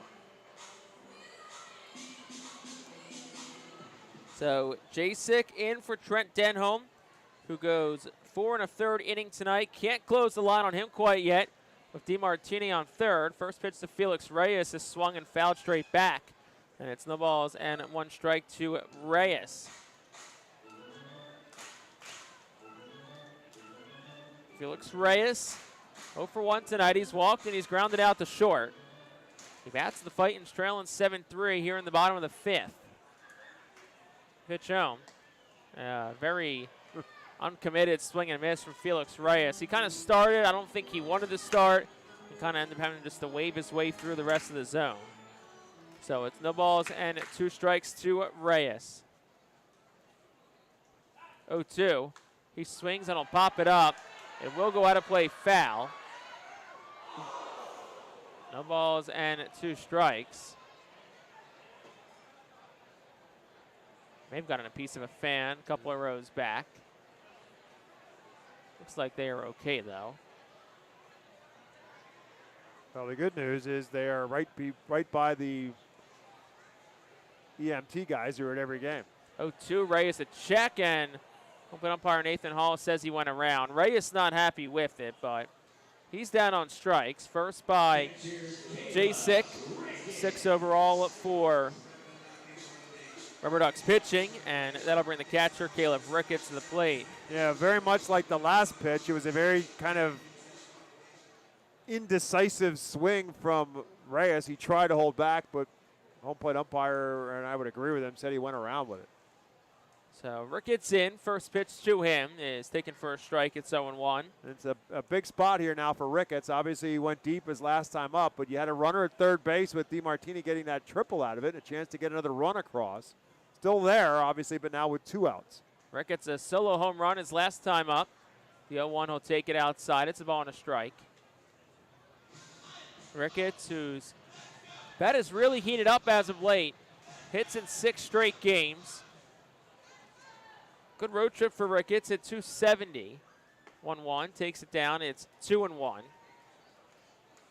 There's a 188 hitter, though, this year with runners in scoring position.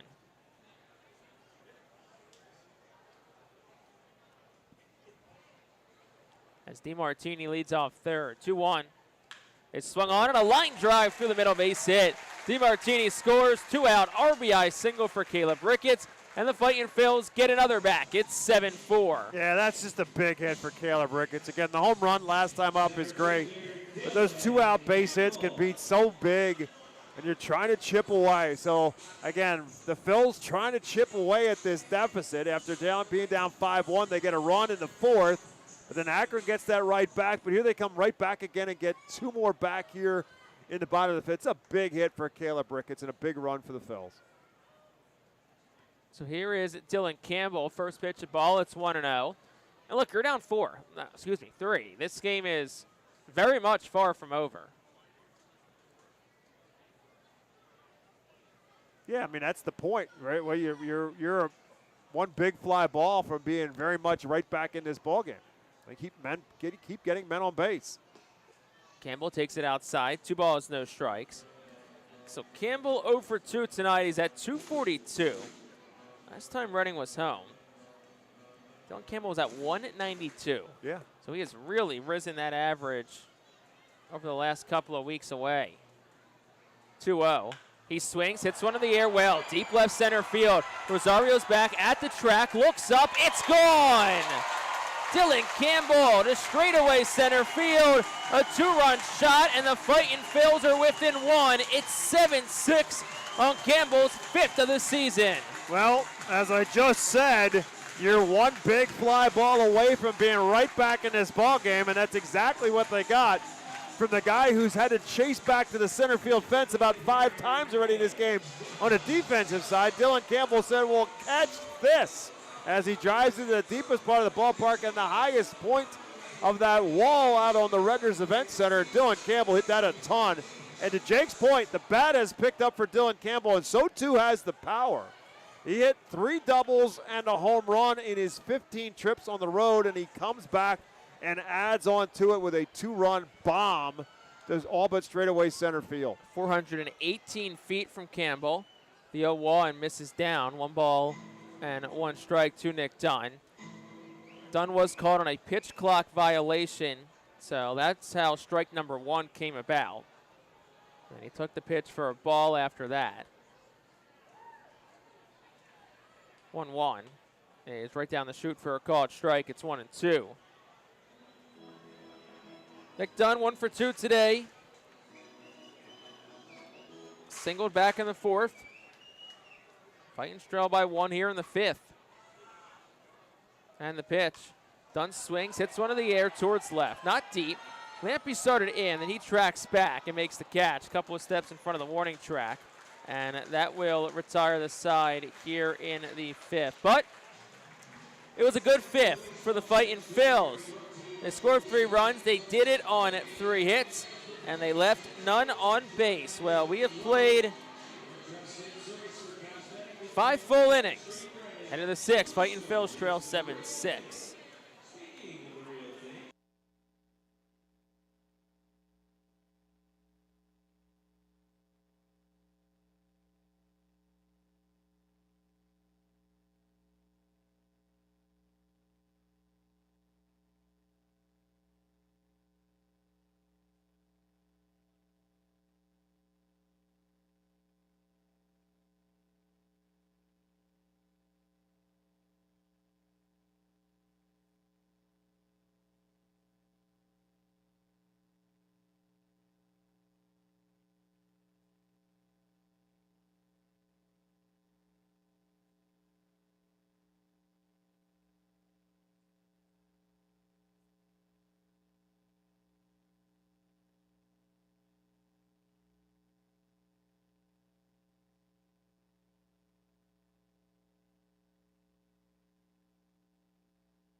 Well, we go to the top of the 6th inning in a ball game that is a lot more interesting now. RubberDucks on top of the Fightin' Phils 7-6.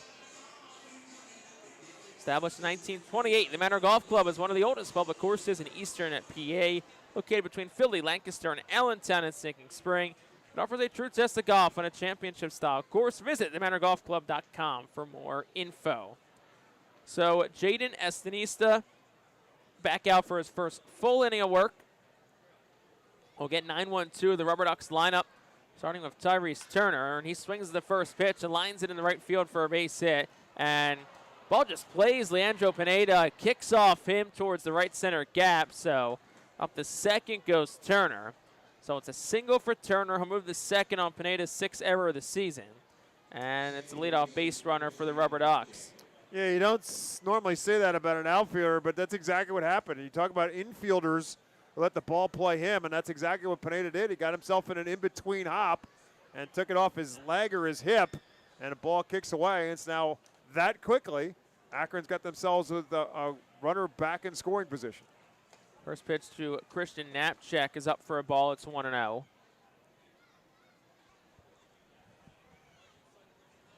So both teams now with an error each tonight.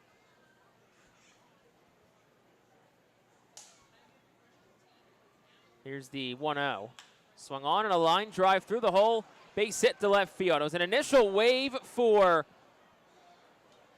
Turner, then a late stop sign for DeCenzo as Reyes got it in quickly. So it is a single for Knapczyk, and I'll put runners on the corners now. Still no outs for Angel Haynow. Well, I never got the chance to say it, but this is a big spot for Estanista here because you're looking to come back now and have the bullpen put up a couple of zeros. The offense has come back to get you back in this ball game, but now it's the bullpen who has to try to shut down Akron. Now, all that quickly, you got runners at the corners. We'll see what the Phils do here. Looks like they're going to put Miller and Brito at the shortstop and second baseman back, hoping for a double play and concede a run on a ground ball up the middle with DeMartini even with the bag at third, and obviously Arnold holding the runner on at first base. The first pitch to Haynow was down for a ball, so it's 1-0. Haynow, good night for him. 2 for 3, double, a triple, and a run driven in.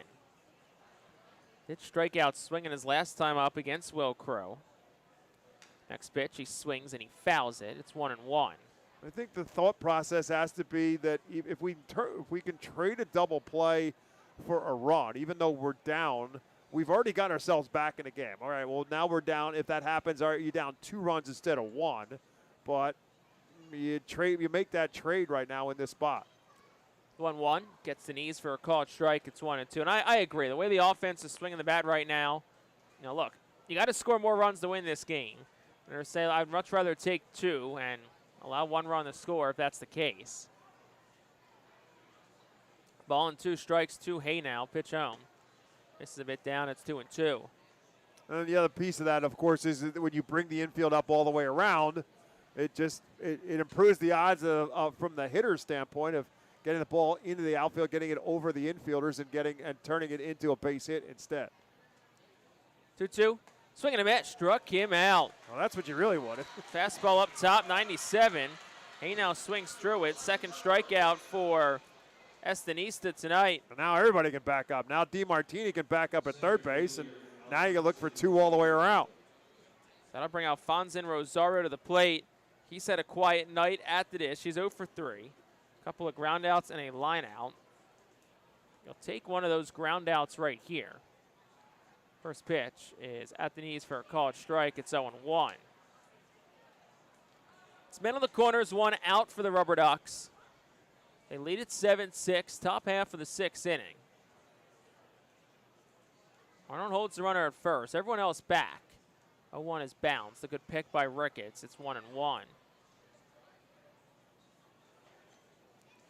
Miller straight up at short, in about a step. Brito at second is shaded well towards the bag and in. DeMartini plays pretty straight up, about 3 steps behind the third base bag. 1-1. Fastball up at the letters, misses. 2-1. They are playing again in Cincinnati after the rain delay, and things haven't changed a whole lot. Going to the bottom of the 8th, Phil's down 6-0 to Cincinnati. Quiet night offensively for the Big Phils. Estanista throw over to first. Back in safely is Knapczyk. And actually it's going to be a balk called on Estanista. Alpadrique is not even arguing it, so Turner scores. That'll make it an 8-6 ball game. Take a look at the replay here. I don't think he ever came set. At least that's what it looks like.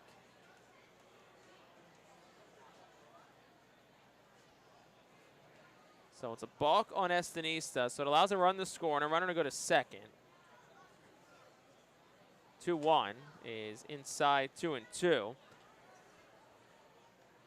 Of course, you kind of recreate that inning. If the error by Pineda never happens, Knapczyk singles the left. That probably holds Turner at second. Yeah, you have second and third right now. Second and third right now. 3-1 is a swing and a foul ball straight back. It's 3-2.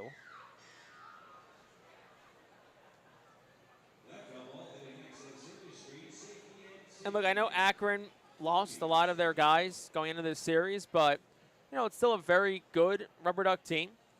And they can hit. We saw them do that here last year. It's a Guardian system that has a lot of good bats in it.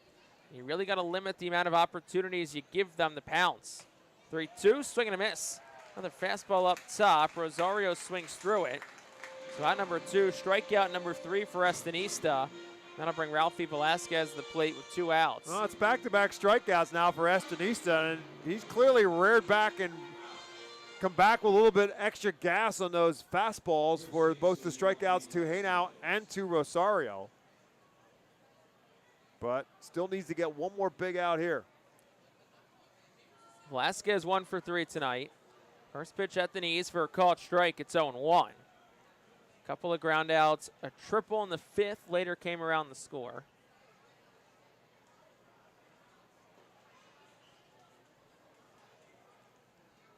Velasquez making his Double-A debut tonight. Pitch is swung on and a ground ball. 3-hopper to short. Excuse me, it was actually second. Brito fields it, fires the first in time. and that will retire the side in the 6th. RubberDucks do score a run. They did it on just one hit. There was an error which proved to be pretty costly, and one man left on base. We'll head to the bottom half of the 6th inning. Fightin Phillies down by 2. It's 8-6.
This day in baseball town history is presented by Body Zone Sports and Wellness, the official workout facility of the Phils.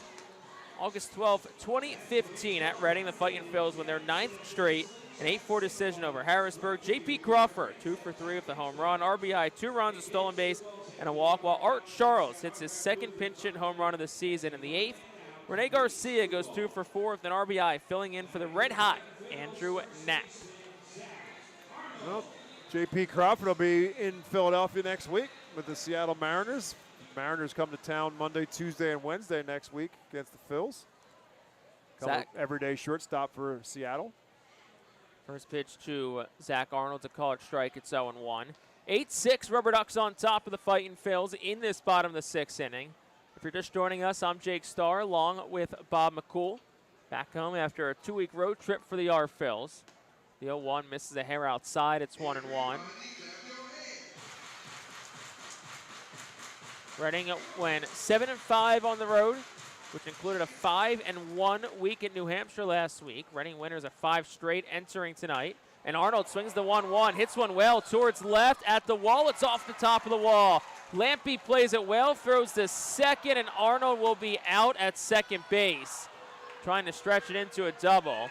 It was off the wall, but he hit it just too hard. 109 off the bat from Zach Arnold, and Joe Lampy gets his 8th outfield assist of the season. Give credit to Lampy, but that's a mistake that Zach Arnold cannot make. You're down 2 runs. And, Lampy played it perfectly. Arnold hit it really well, hit it really hard off the wall. Lampy played it very well. First pitch to Pineda, swinging a line drive foul.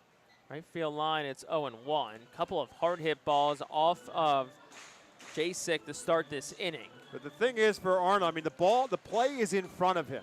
And so you've got to be able to judge that the outfielder made that play that quickly off the wall. You got to put on the brakes because you can't make that out. Better off to be at first base with a long single than to be in the dugout with 1 out. 0-1. Down the chute for a called strike. It's 0-2. Pineda 1 for 2 in tonight's ball game. Singled in the 3rd, struck out in the 4th. 242 on the road trip was Leandro Pineda. The 0-2 will take it down. 1 ball, 2 strikes. So can close the line on Trent Denholm. 4 1/3, 6 hits, 4 runs all earned. 1 walk, 5 strikeouts. Also the run Akron scored at the top of the inning was unearned. 1-2. Pineda takes it up, 2-2. Unearned due to the error on the leadoff single last inning by Knapczyk that allowed him to get the second when Pineda misplayed it him right. See if Pineda can make up for that with the bat right here. 2-2. Swing and a miss, struck him out. Second strikeout for Jacek. So 2 quick outs to start this inning, and that'll bring Eric Brito to the plate.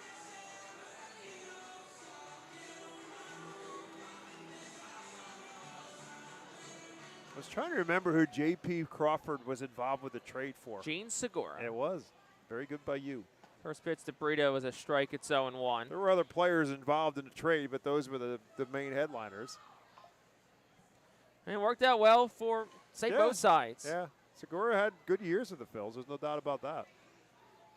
And Brito swings in a ground ball towards short. Backhanded by Haynal. Steps and throws the first, and it's in time. And that will retire the side in the 6th. Well, it's 1-2-3 inning. No runs. There was a hit. No errors and nobody left on base. We are through 6 innings here from FirstEnergy Stadium. On to the 7th. Akron leads by 2. It's 8-6.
Top half of the 7th inning is presented by White Star Travel, the official group sponsor of the Reading Fightin' Phils. Visit whitestartours.com for more.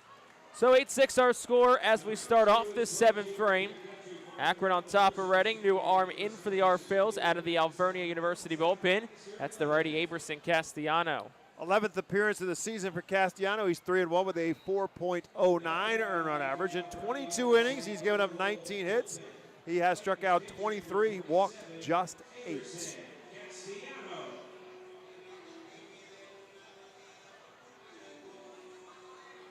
So Aberson Castellano is in.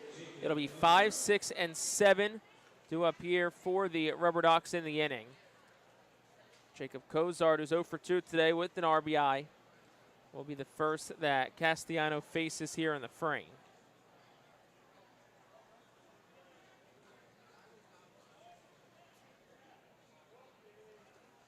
First pitch, swung on, ground ball right side. It sneaks past the diving Brito at second base for a base hit. So one pitch, and it's a leadoff single for Zach Cozart. 10th hit tonight for the RubberDucks. And that'll bring Joe Lampe to the plate. So Jaden Estanista tonight went an inning and 2/3, 3 hits, allowed 2 runs.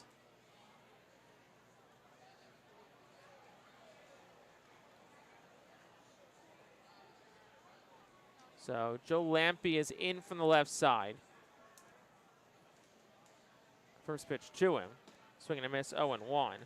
Excuse me, it was an inning and 2/3, 2 hits, 1 run, none earned. 1 walk and 3 strikeouts for Jaden Estanista, who now gives way to Aberson Castellano in a 2-run ball game. Akron on top of the R Phils, the 0-1. Swung on, fouled. It's no balls and 2 strikes. Zane Morehouse up and throwing in the RubberDuck bullpen, right-hander. Like he will come in for the 7th. Nothing into the count to Lampe. 0 for 2 tonight. Couple of pop-ups to right field in this ball game. 0-2. Swinging a foul ball. It'll stay no balls and 2 strikes. Lampe did walk and score a run his first time up back in the 2nd.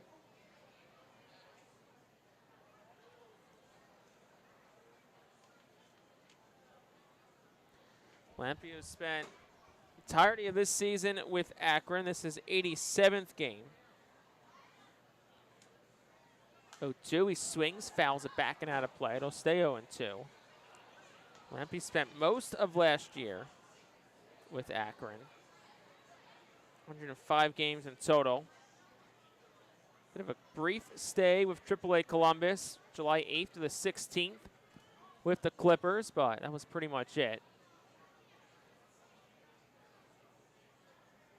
0-2, down 1 ball and 2 strikes.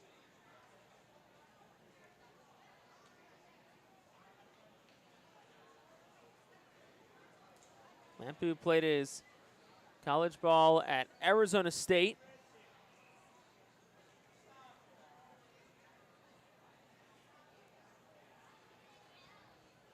Former Sun Devil, bats from the left side. Ball and 2 strikes to Lampy, pitch home. Swinging a line drive foul. It'll make its way into the right field grandstand.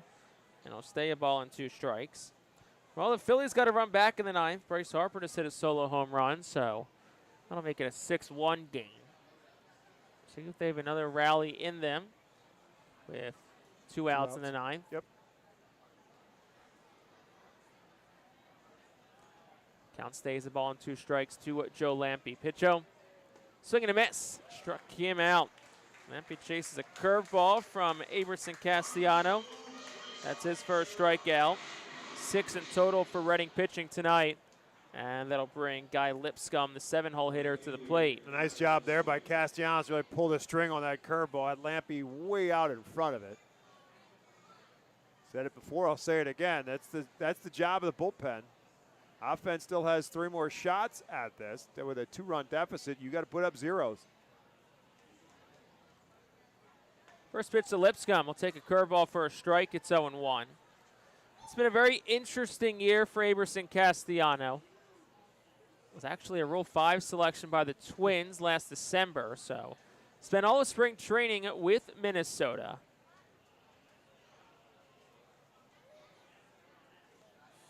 Here's the 0-1. Swing and a miss, 0-2. And if you're a Major League Rule 5 selection, the rule is you have to make the big league team out of camp or you're offered back to the team you were taken from. So Castellano did not make the Twins out of spring training, so was offered back to the Phillies. Phillies took him back, and he's been here in Double-A, but had some injury issues. Missed about 3 weeks in May. Made 1 appearance on May 29th, re-injured himself, and was out for about 2 more months after that. The 0-2 was swung on, and it's tapped foul in front of the plate. It'll stay no balls and 2 strikes. It looked like his place was going to be as a starter, and then after the injury issues, it ultimately was maybe let's just keep him in the bullpen, and it seems like he's at least been more effective in that role. And maybe bullpen long-term is what the Phillies see from Castellano if he is going to contribute.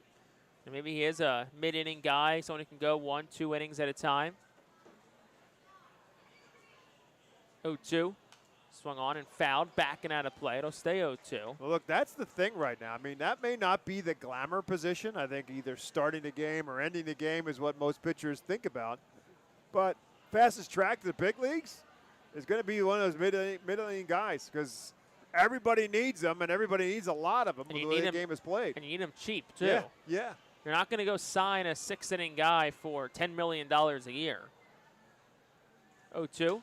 Swung on and fouled. Stays 0-2. I mean, another kind of example of a starter who the Phillies have now converted to a reliever this year has been Seth Johnson. Right. He's in AAA right now. He's bounced back and forth. But kind of May-ish, Phillies said, hey, you're going to go pitch out of the bullpen. He's got good velocity. Fastball is about 97. So that's kind of what they've tried to switch him over to. The 0-2 misses a bit outside. It's a ball and 2 strikes. And I think that's the idea. I mean, I think most pitchers start out as starters, and then they kind of figure it out from that point forward based upon their stuff, how many pitches you can effectively throw at a professional level, whether or not you have enough stuff to be a starter, or whether your stuff fits more out of the bullpen. 1-2. Caught, strike 3. Dropped the curveball right in top of the zone. It's back-to-back strikeouts for Aberson Castellano. Lipscomb goes down.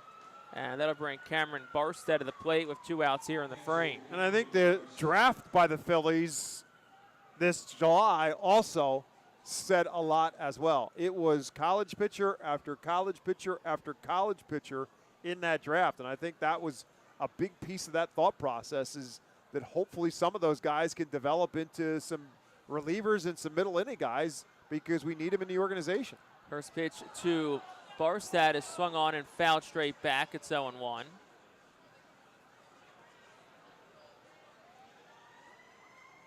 Barstad tonight, 3-run home run back in the second. Walked and scored a run in the fourth, struck out in the fifth. No balls, 1 strike, 2 outs to the catcher. Run on first for the RubberDucks here in the seventh. They lead it 8-6. 0-1, swung on, ground ball towards the middle. Brito backhand, fields it, flips to Miller at second, makes the catch, tags the bag, and that will retire the side here in the top half of the second inning. So it's an inning ending 4-6, fielder's choice. We will head to the bottom half of the frame. No runs, 1 hit, and 1 man left on base for the RubberDucks. We have played 7.5. Fightin Phillies trail 8-6.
Bottom half of the seventh inning, and the Fightin Phillies trail at 8-6 against the RubberDucks. This inning brought to you by Swartz Colleton PC. If you or a loved one been injured, get justice. Call Swartz Colleton today at 1-800-JUSTICE.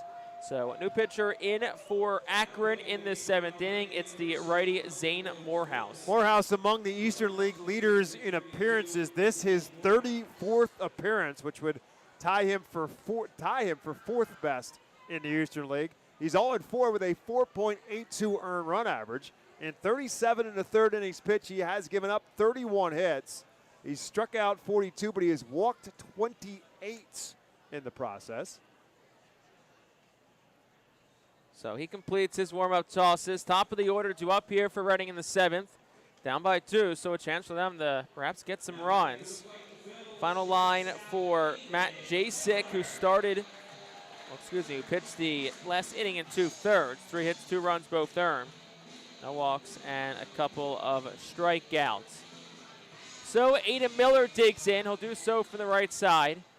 Miller, quiet night, 0 for 3. Does have a stolen base.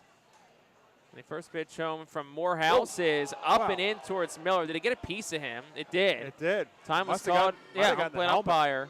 The helmet went flying off, but I wasn't sure if it got the helmet or not. And trying to see it on the replay here exactly where it hit Aiden Miller. So trainers are out, look at him. I'm not sure if it got the shoulder or if it caught the helmet. Yeah, Meg Flaherty, the trainer, was out. Quick look at Miller. Looks like he's okay. So Miller is aboard. That brings a tying run up in Carson DiMartini. See if Miller is off and running at all.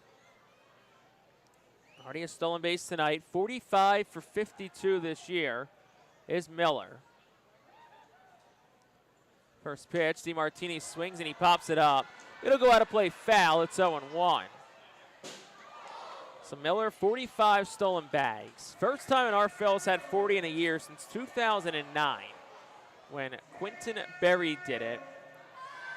If Miller can get 5 more stolen bases and get to 50, it'll be the first time in 38 years an our Phillies stolen 50 in a season. Jose Leyva in 1987, the last who did it. And throw over to first, back in safely is Miller. Yeah, I mean, like I don't think the Phillies ever didn't. The Phillies organization never didn't. It wasn't that they didn't think that Aiden Miller had decent speed or that he wasn't a bad base runner, but what he has produced in terms of base runner is really kind of changed a lot in terms of the overall perspective of him as a player. Throw back, and Miller's back in safely, so that's 2 disengagements. So we'll see if Miller gets a bit of a bigger lead here and takes off. You'd really like to see DeMartini give him a chance. He swung at the first pitch, but give him a chance to get a bag stolen. A 1 misses up, 1 ball, 1 strike. But now with the first strike and DeMartini going after that first pitch, really, I mean, you can still take another pitch and take a strike. It's been a good night for DeMartini. Couple of hits, couple of RBI.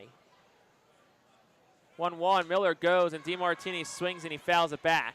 And that's what I'm saying. Because you swung at that first pitch, you don't really you're just in a less of a position to take another pitch. But you just like to give him a chance to steal a bag. Take a pitch, give him a chance to steal a bag. But when he chased the first pitch, it kind of changes how much allowance you have as a hitter.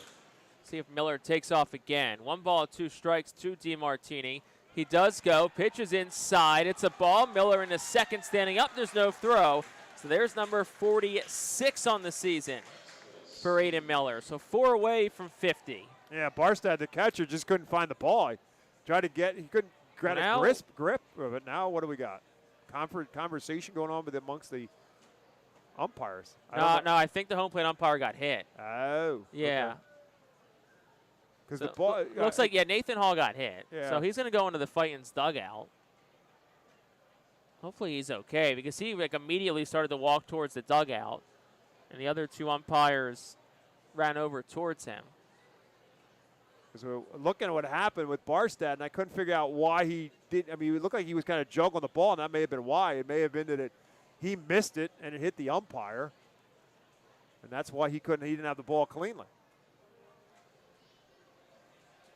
Here's a look at the replay. I got in his arm. Yeah. It looked like it got the right arm of the umpire. It's kind of a delayed reaction, too. Yeah. So it's 2 balls, 2 strikes to DeMartini. Miller on second. Still no outs in the inning. 8-6 is our score. Wonder if Morehouse will start to throw it all. I mean, this may be a situation if Nathan Hall is injured on the play and can't go, then they might be switching gear around a little bit to have somebody put the gear on and go behind the plate and go to 2-man. I mean, you obviously hope that's not the case, but they're in the Phil's dugout checking on Nathan Hall. There's not really many spots you can really go to switch out gear or check guys out. Exactly. Umpire locker room is well down the right field line. Of course, both clubhouses are in the outfield.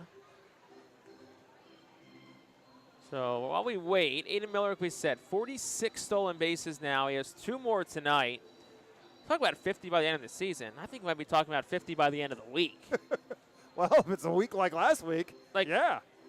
I mean, they went crazy in New Hampshire. I was just watching the box scores to see how they were doing, and it was stolen base, like everybody got on, especially the first 3 guys in the order, which for the most part was Miller, DeMartini, and Reyes. Like every time they got on base, they stole at least 1 base. All right, so one of the umps came out. And I think he's heading to the clubhouse. I think he's going to the clubhouse to get changed. Yeah, Yep. So Ian Durkin, the first base umpire, is sprinting down. So he's going to go get changed. So we might be a little while here. So it's 8-6 here in the bottom of the 7th inning. And we're going to step aside for a couple of moments here. When we come back, well, hopefully be back to action here. So umpire change, and we'll be back right after this.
Well, we're back.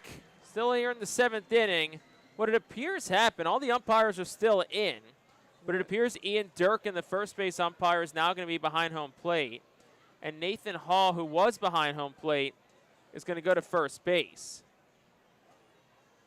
So maybe, I don't know if that ball got a piece of him and they figured just be safe and switch them, but that's the case. So we have a new home plate umpire and a new first base umpire, and it's a 2-ball, 2-strike count here to DeMartini with Miller on first. Pitch shown and that hits DeMartini in the foot. So he's going to sprint just right to first base. I think he's trying to show everyone that he's okay. Well, we've got 2 hit batters and an umpire, and how many pitches is Morehouse thrown? 6. Well, that'll bring Felix Reyes up. It's already been a pretty wacky game, Bob, and it just keeps getting wackier. Well, you got to take advantage of this. Akron's taking advantage of the walks by Will Crow, and now you've got 2 guys on base. You're down 2 runs. They may have come by way of a hit by pitch, but time to cash this in. There's Felix Reyes. Quiet night for him. He's 0 for 2 with a walk. Now time is called, and the pitching coach for Akron sprints out. Kevin Aminio. Yeah, I mean, he was foot on the rubber and ready to go, and then time was called, and the pitching coach came out. That's a really odd scenario and very odd timing. I mean, usually you only see a coach or manager sprint out if it's an injury. God forbid there's a fear of an injury. Right.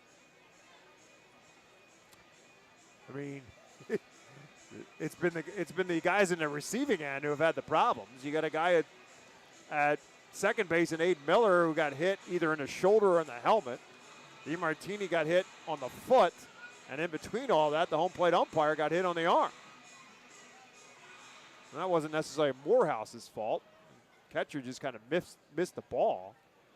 So here is Felix Reyes, 2 on, no outs, running down by 2 in the 7th. Pitch home. Swinging a miss, 0-1. It's been a lot of just very indecisive swings from Felix Reyes tonight.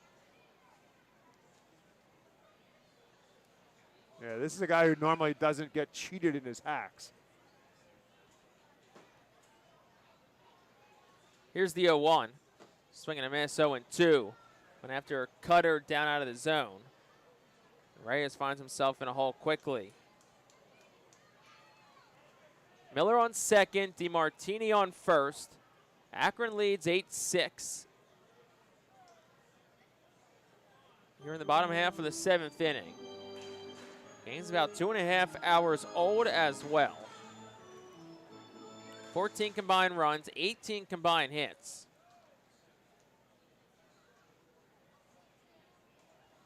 The 0-2, low and away, 1-2. Went back to the cutter, and why not? Reyes struggled with it so far tonight.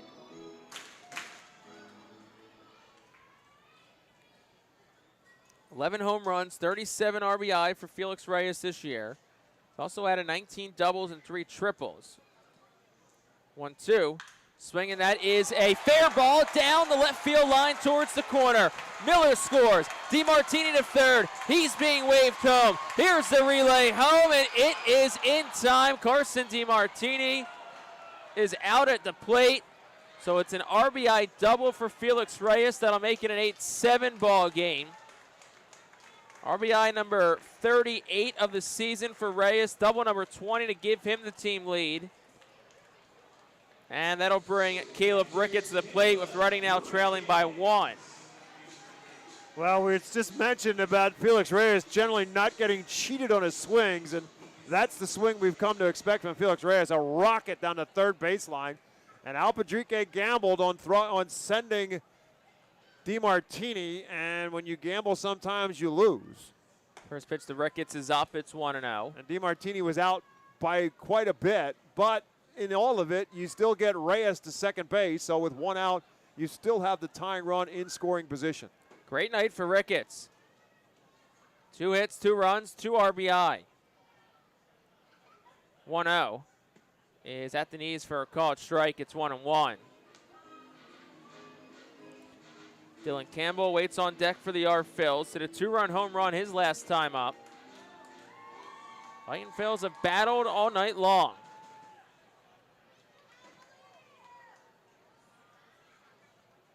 1-1. Swing and a miss by Ricketts. It's 1-2. Reading has not led or even tied in this game so far. A base hit from Ricketts could do just that.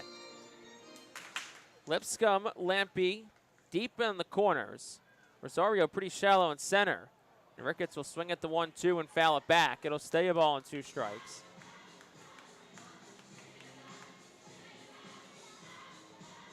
Been a pretty eventful inning so far. A couple of hit batters, an umpire injury, and about a 10-minute delay in action.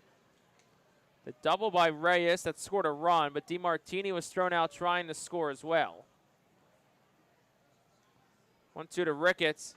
Takes it down, 2-2.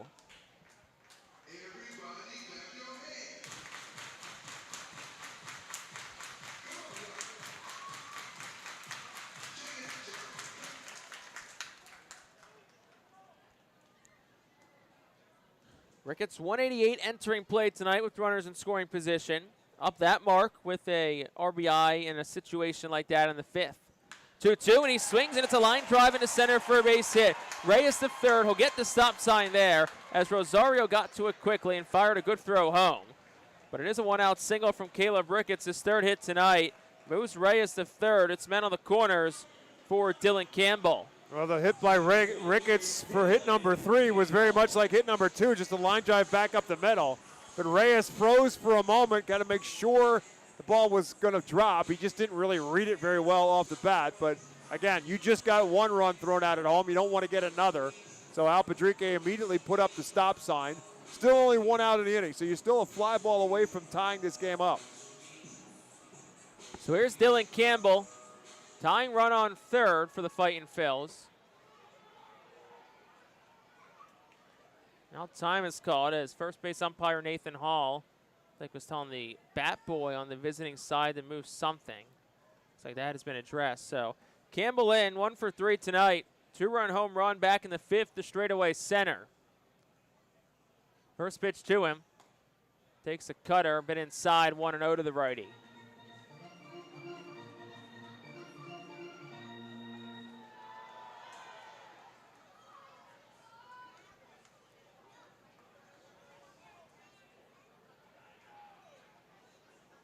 Pitch home.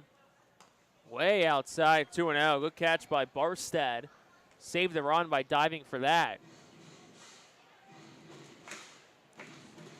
Infield's up about halfway for the RubberDucks. Turner about a step behind the bag at 3rd. Velasquez holds the runner at 1st. Haynow is about in halfway. So is Knapczyk, who's pinched towards the middle at 2nd. Campbell takes the 2-0. It's 3 balls and no strikes. Yeah, I'm curious to see if Al Padrique gives him a green light here or not, 3-0. I would think not. Just given kind of the struggles of Morehouse to find the zone. 3-0 was red light all the way. Campbell takes it. That's ball 4. So a couple of hit batters and now a walk issued by Morehouse. That'll load the bases for Nick Dunn. I mean, the way this inning has. Greg DeCenzo's looking to the dugout. Is he going to get him or not? I think that's the question, and here he goes. So that is the second mound visit this inning. So that's going to be the end of the night for Zane Morehouse, who couldn't get more than an out in the inning. And the only out came on an outfield assist, too. So it's been a struggle of an inning for Morehouse. His night's over. Bases loaded for Nick Dunn. And we'll see who the pitcher is who will face him from the Alvernia University bullpen is when we come back. Fightin Phils down by 1 in the 7th.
Bases loaded, 1 out, bottom 7. Fightin Phillies trail by 1. Nick Dunn will be the batter, and the new pitcher will be Jack Jasiak. Jasiak, to what we're looking at, is making his debut for the RubberDucks, unless he was on the development list, because he is not listed in our stat package.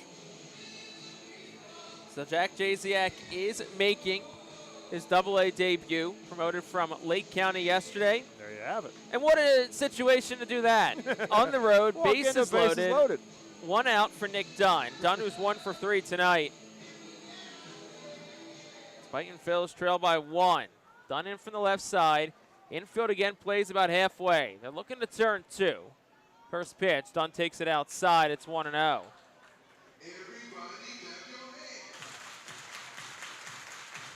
He appeared in 31 games at Lake County. He was 5-4 with a 3.19 earned run average, and he had 13 saves. So his numbers were good.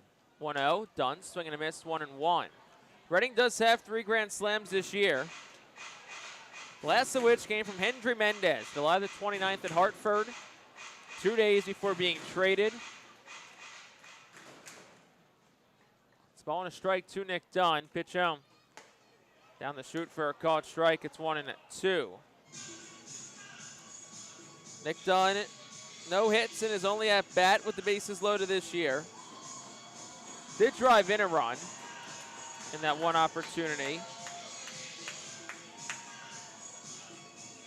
But he's down in the count, 1-2 with the bases loaded against Jack Jasiak. Righty's ready. Deals the 1-2. And Dunn swings and he fouls it past Michael Jones in the first base coach's box. It'll stay 1-2.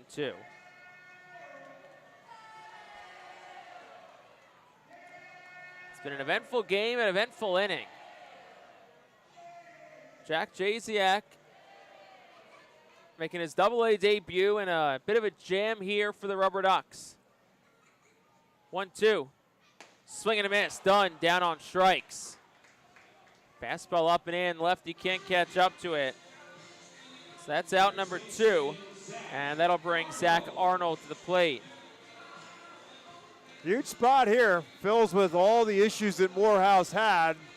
Really looking to get more out of this than just the 1 run. Zach Arnold, 1 for 3, singled his last time up. First pitch is up, 1-0. It was a screamer, 108 miles per hour off the left field wall from Arnold. Tried to stretch it into a double, and Joe Lampe had him as a dead duck at second base. 1-0. Arnold swings and fouls it back out of play. It's 1-1.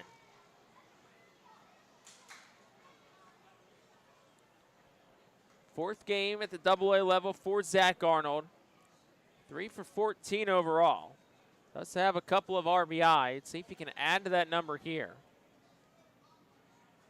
1-1. Swing and a miss, 1-2. Cutter at 87 from Jack Jasiak.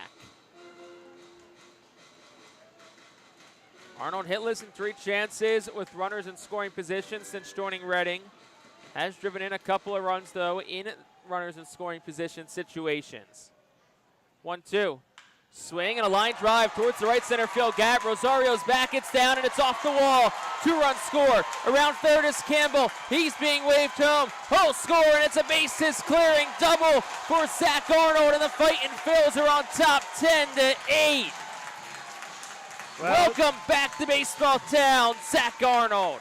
Well, as Jake said, he had the ringing drive off the left field wall his last time up and made the mistake of running himself out of the spot by getting thrown out at second base on the good play by Lampe.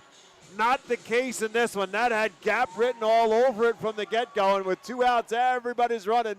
And as a result, everybody scores. So here's Leandro Pineda with 2 outs in the inning.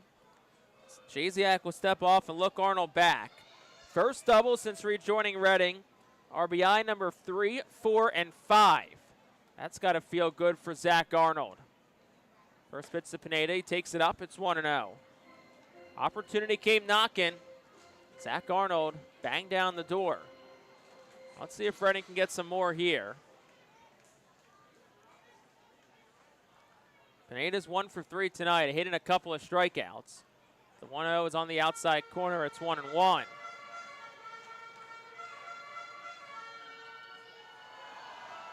Reading did have Jack Dallas up and throwing. Bullpen has gone quiet, though. Castellano did pitch last inning, but he has been seated for a while. 1-1 ground ball. It's bobbled by Velasquez at first. Bobbled again. He flips it to the pitcher. It's off his glove, and Pineda is safe at first. Arnold moves up to third on just a sloppy play all around by the RubberDucks. Velasquez bobbled it twice. Finally flipped it to Jasiak. He dropped it. So it's going to be an error. We'll have to see on who it goes against. Well, we can only assess one error because it was only one base. Right, but I don't know what's going on with the RubberDucks tonight, but they have fielded the ball all night long as if they're playing with rubber gloves as opposed to RubberDucks. They have had all kinds of trouble holding on to the ball tonight in the exchange, whether it's been now at shortstop, whether it's been Napchik at second base, and now Velasquez at first base, just fumbling and flopping around with the ball on countless occasions. First pitch to Brito, taken at the knees for a strike. It's 0-1. So to go down as a fielding error on Velasquez at first. That's his first error at the AA level.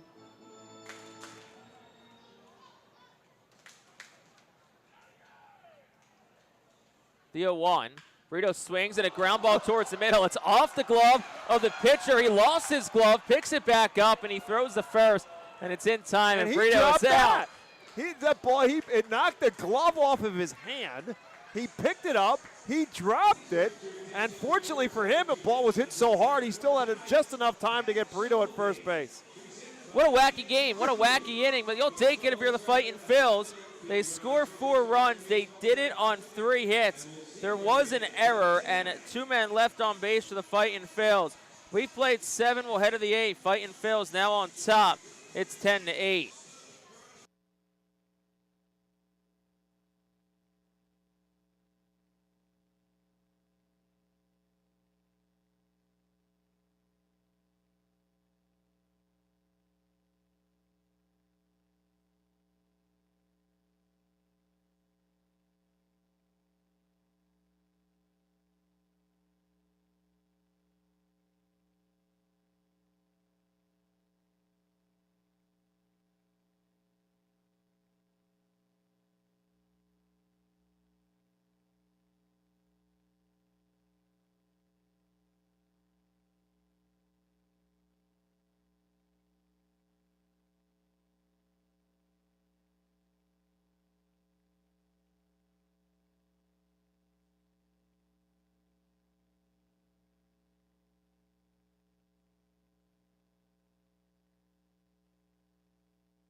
Top half of the 8th inning, and this game has continued to take twists and turns all night long. Fightin' Phils on a 5-game winning streak have come all the way back. They lead at 10-8 in the top of the 8th. Well, Bob, it's been a crazy game. Let's see if you can finish this one on a smooth note for the Fightin' Phils. I'll do my best. Jack Dallas in for the Fightin' Phils, making his 30th appearance of the season. He is 1-1 with a 3.61 earned run average and 47 in the 3rd innings pitched. He's given up 44 hits. He struck out 49. He has walked 13. He's been really good of late for the Fightin' Phils, and his job, obviously, I know I said it before, but to say it again, it's never more so now, is to put up zeros. 10-8 now with the Phils coming back and taking the lead here as we head into the top half of the 8th inning. And the first pitch from Dallas to Tyrese Turner is over for a called strike. He follows that up with strike 2. So it's 9-1 and 2 due up for the RubberDucks here in the 8th, with Christian Napchik and then Ahel Hanau in the 3rd hitter up. And here's one lifted down the first base line, but just hooks foul. Turner 1 for 2 on the night. Had a single and came around to score a run in the 6th. He also had a sacrifice bunt and grounded out to second base. So, again, 1 for 2 on the night, hitting 205 when this game began. The 9-hole hitter for the RubberDucks tonight. Again, Christian Napchik, the top of the order in the on-deck circle. He's been on base 3 times in his AA debut. That pitch is just outside. And when I say that Christian Napchik is in the on-deck circle, I mean that very facetiously, because he is closer to the home plate umpire than he is to the on-deck circle. That's how far away from it he is. 1-2 pitch. Lined into right field and just off the glove of a leaping Eric Brito. And into right field, and Turner leads off with a base hit. So the RubberDucks are not going to go away quietly as they get things started in the 8th inning with their 10th hit of the night. So both teams now in double digits in the hit column. 8 runs now on 10 hits and 2 errors for Akron. 10 runs on 12 hits for the Fightins. They also have committed an error. So a base hit for Turner puts the tying run at the plate, and Napchik. And he slaps one the other way to DeMartini. He knocks it down, flips to second, and just in time to get Turner as he slid into second base. They were not going to get Napchik, the leadoff man from the left-hand side, running well. But the bobble by DeMartini almost cost the play, but they do get the lead runner Turner on the force out at second base. Fielder's choice 5-6 actually on the play with Miller covering. So Napchik is safe at first base with 1 out. And Angel Hanau is at the plate, and his first pitch to him is over for a called strike. Hanau doubled and tripled in his first 2 plate appearances and then struck out in plate appearance 3 and 4. So 2 for 4 in the night with a couple extra base hits and an RBI as well. Napchik takes his lead off of first, and the 0-1 pitch is just inside. It is 1 ball and 1 strike.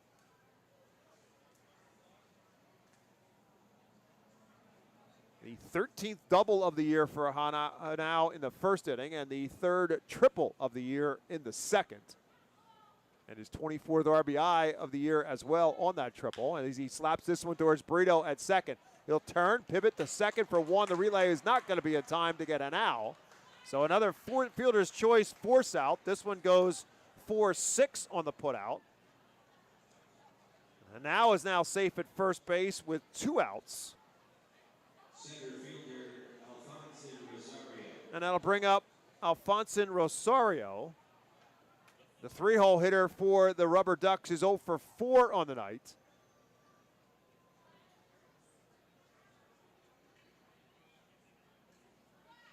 And the first pitch is a big swing and no contact. Rosario with 2 home runs and 4 RBIs as a RubberDuck.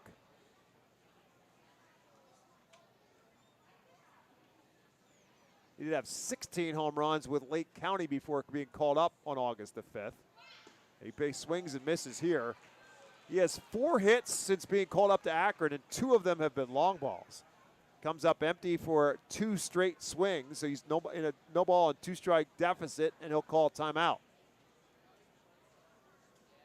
So Rosario with one thing on his mind with his first 2 cuts, and that was to try to tie this game up. Now Dowell's trying to put him away. Lifts this one shallow right field. It's going to be trouble. Brito out, Pineda in. Neither one can get it. And with that, Hanau will turn all around and go all the way to third base. A little bloop single by Rosario into right field into no man's land. And now runners at the corners, tying runs at that. And Ralphie Velazquez is at the plate for Akron. Rosario literally just threw his bat at it, hit it off the end of the bat, and it found a hole in right field. Good hustle by Brito to go get it, but really nothing he could do. And Velazquez 1 for 4 on the night with a triple of his own at the plate. And the first pitch to him is low ball 1. Top half of the 8th inning in a 10-8 ball game. Fightins have come back.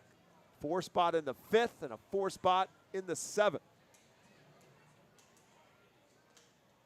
1-0 pitch. Inside, it's 2-0.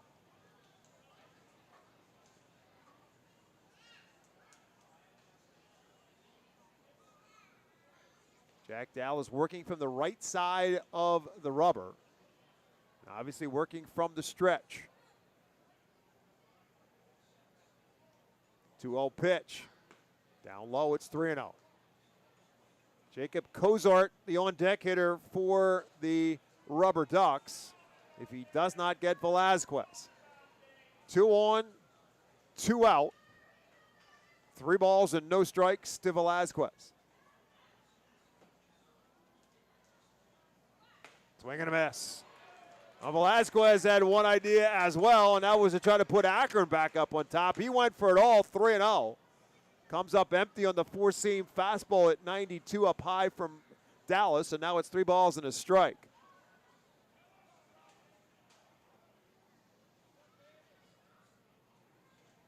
Swing and a miss, it's strike 2. Really kind of pulled out on that one a little bit. Left-hand hitter really kind of stepped away from it, trying to time it up. And now it's 3 balls and 2 strikes. So Rosario at first base can get a running start now with a 3-2 count and 2 outs.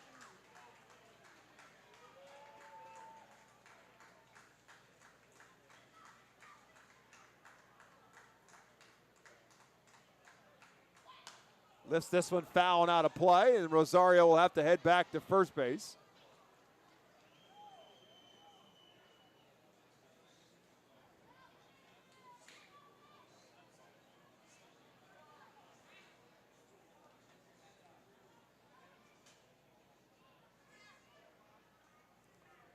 And we try it again at 3 balls and 2 strikes. Up high and away, ball 4. So Velazquez works the walk to load the bases. So that puts the tying run now at second base, puts the go-ahead run at first base, and it brings Jacob Cozart to the plate. Cozart, the DH tonight for the RubberDucks, is 1 for 3 with a single his last time up. He also drove in a run on a sacrifice fly. Couple infield groundouts. But before all that happens, Brad Bergeson is going to come out and have a conversation on the mound with Jack Dallas. We are well past the time limit of a normal game and well past the reality of a normal game the way this thing has unfolded tonight. Lots of things have happened in tonight's game, some of them good, some of them not so good. But a lot of them have been a little bit weird. Well, Bob, it's one thing about baseball is that there's a pitch clock, but it's not a time sport. Got to play until there's 27 outs. Yeah, unless there's a doubleheader, then it's 21. They did put a clock in, but not that kind of clock. So it was a brief conversation on the mound. And Dallas to work now on Cozart.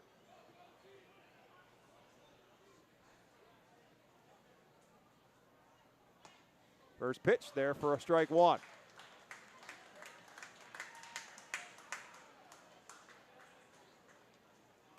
Bases loaded, 2 outs. Again, top half of the 8th inning.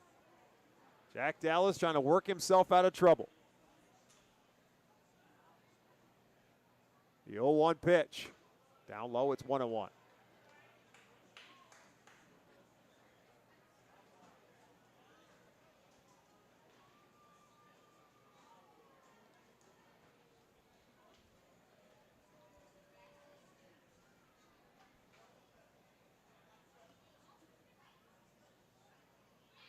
Swing and a miss. 1 ball and 2 strikes. The fastball up high.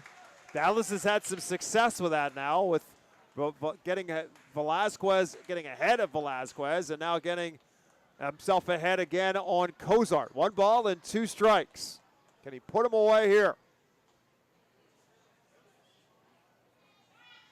Down low again. It's 2-2. Went with a changeup there. You got bases loaded here. I don't know if I think he's going to attack him here because you don't really want to put this in a full count and give the runners a head start. Tommy McCollum's getting loose now in the Phillies bullpen. Just started throwing. So it's 2 balls and 2 strikes now to Cozart. Lifts this one shallow center field. Miller back behind the second base bag in the grass will make the catch for the 3rd and final out. And Jack Dallas got himself in trouble, and he got himself right back out for Akron in the 8th.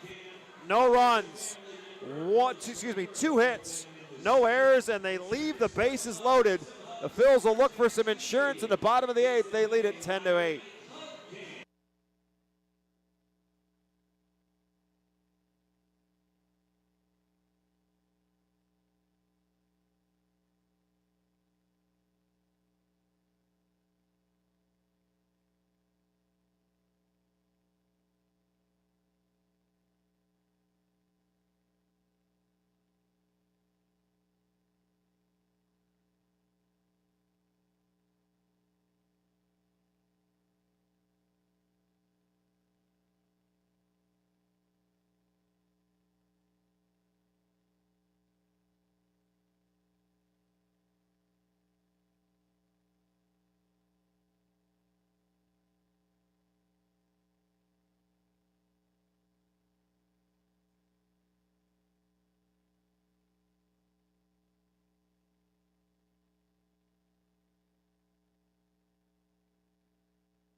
Jack Jasiak back to work for the Akron RubberDucks here in the 8th inning. After getting his way through the 7th, coming in relief in the 7th, faced the final 4 batters. And Aiden Miller, who led off the big 7th inning rally for the Fightin Phils, will lead off the 8th. After Reading sent 9 batters to the plate in that 7th inning, Miller got it started by getting hit by a pitch. Came around to score the first of 4 runs in that 7th inning that reversed what was a 8-6 deficit. Miller on base twice tonight and scored 2 runs. And the first pitch to him was in the outside corner for a called strike. Officially 0 for 3 is Aiden Miller tonight with the 2 runs scored.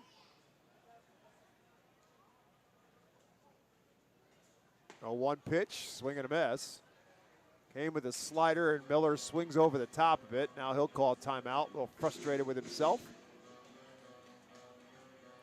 So Tommy McCullum, who got up last inning, is now continuing the throw. So looks like he will get the shot at the save in the 9th. 0-2 pitch to Aiden Miller. It's up high for a ball.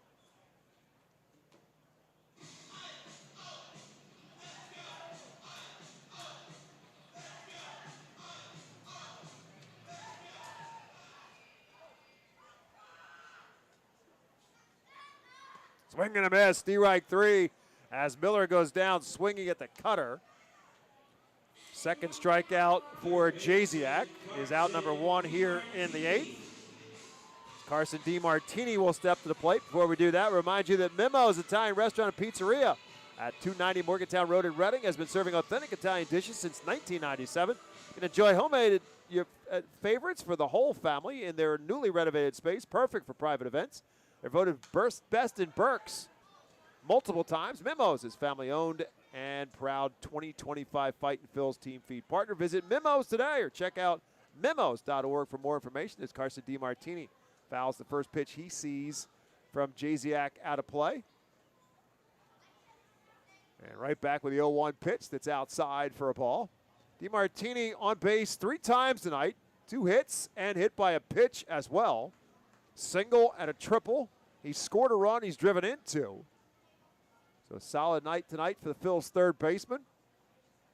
1-1 pitch. It's way inside. It's 2-1.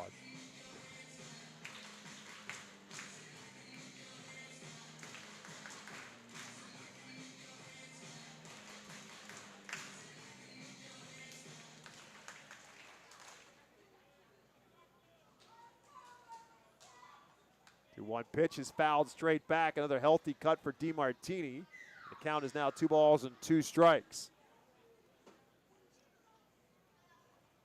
So again, all in all, not a bad night for the Phils bullpen, at least through the middle portions of this game. In fact, it looks like, as Jake said, Tommy McCullum will have the 9th. Jaden Esposito, Estanista, Emerson Castellano, and Jack Dallas pitching a combined 3 2/3 innings. Gave up 1 run, but it was an unearned run. 3 balls and 2 strikes now to DiMartini. Felix Reyes in the on-deck circle. And that's low ball 4, and for the 4th time tonight, Carson DiMartini's on board. First walk surrendered by Jasiak, and here comes Felix Reyes, who had a big double his last time up on a rocket down the third baseline. He's 1 for 3 on the night. He also walked back in the first. His 20th double of the season.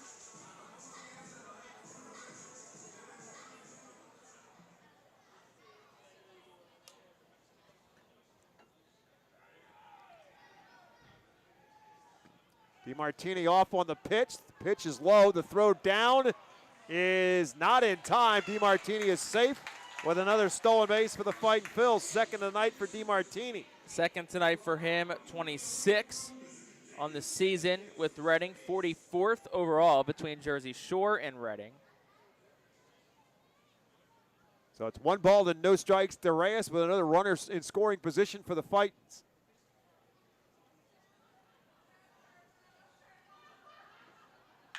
Line into left field. That's going to be a base hit. Lampy's on it pretty quickly. They'll put up the stop sign as DeMartini will stop at third base, and another rocket off the bat of Felix Reyes for his second hit of the night. And the 14th hit of the night for the Fightin Phils. Yeah, Reyes, it looked like some uncomfortable at-bats to start this game, but he's really looked better the last couple. A couple of hard-hit balls. That one, 113 off the bat from Felix Reyes. Safety our Phils can now get some big insurance runs. Well, they have a big bat in the lineup tonight. Is up in another big spot with Caleb Ricketts at the plate. He's been on base all 4 times tonight. And the first pitch to him is inside for a ball. Ricketts safe on an error back in the first inning. Solo home run in the 4th, RBI single in the 5th, and another single in the 7th. He scored 3 runs, driven in 2. 3 for 4 in total. 1-0 pitch. Lifted foul and out of play. It's 1-1. So runners at the corners, 1 out. Phil's looking for some insurance here in the bottom of the 8th.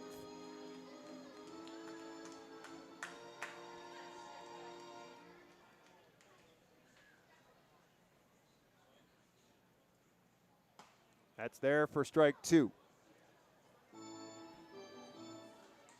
Dylan Campbell in the on-deck circle.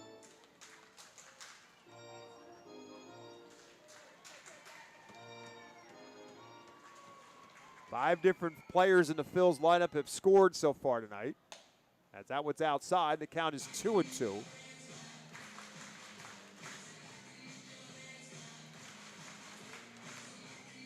One of the players who has not, as the biggest hit of the night, Zach Arnold with a bases clearing double. So he's got 3 RBIs instead. 2-2 pitch. Slow tapper down the first base line, but foul. So the count stays 2-2. Reyes was off on the swing, so he's got to come back.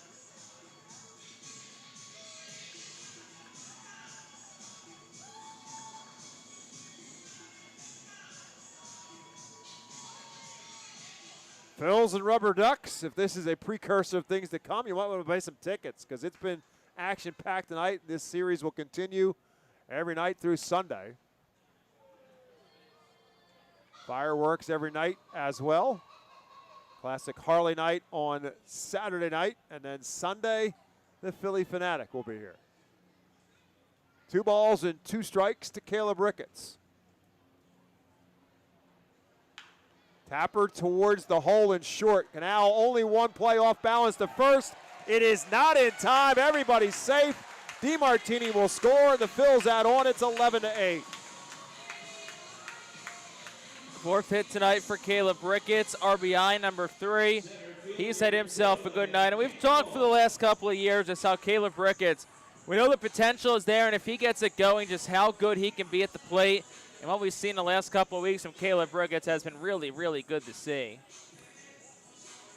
So it's 11-8 now with still 2 on and 1 out, and Dylan Campbell at the plate. Campbell hit a 2-run towering home run back in the 5th to get the Fightins back to within a run at the time. And also walked his last time up, so he scored a couple of runs. 1 for 3 officially on the night as he swings and fouls the first pitch back. And Jasiak works ahead, no balls and a strike. So first and second now and 1 out with a run across. Again, Tommy McCullum up and loose to pitch the 9th. Fouled straight back again. This time it will reach the seats. It's no balls and 2 strikes.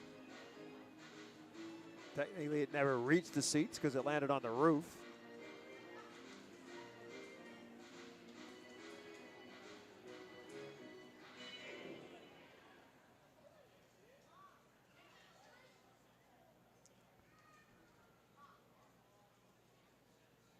Jasiak's 0-2 pitch to the plate. Lifted into center field. Rosario is there, and he'll make the catch for out number 2. And that'll bring Nick Dunn to the plate. Dunn 1 for 4 on the night. Going up and down the lineup, every Fightin' Phil in the lineup has been on base some way or another in tonight's ball game, including Dunn with his 1 for 4.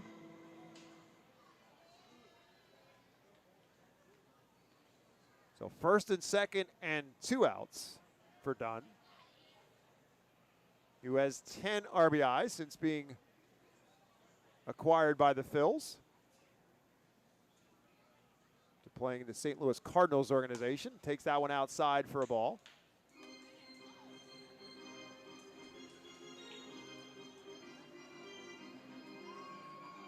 Felix Reyes, the runner at second, he singled. Caleb Ricketts, the runner at first, he also singled. A run across and a pitch high. It's 2-0 to Nick Dunn.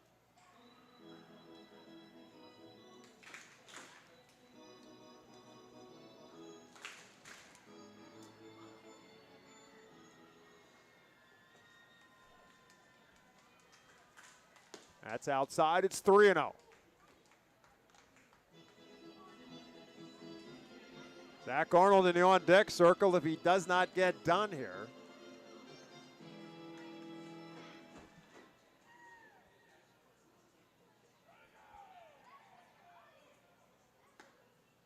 And he does come back and get strike 1. Catches the outside corner. On the left-hand hitting Nick Dunn.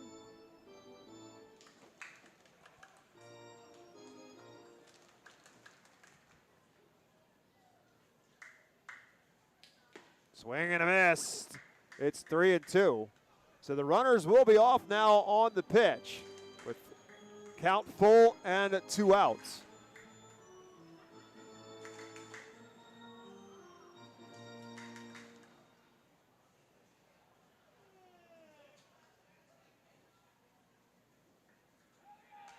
Just reached out, slapped it foul. Very protective swing there with Dunn with 2 strikes. It was ball 4, but I mean, look, 2 strikes, you got to protect. Anything you think you can get the bat head on, you give it a shot.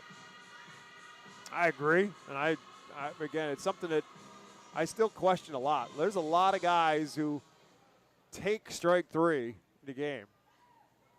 So Nick Dunn protecting at 3-2.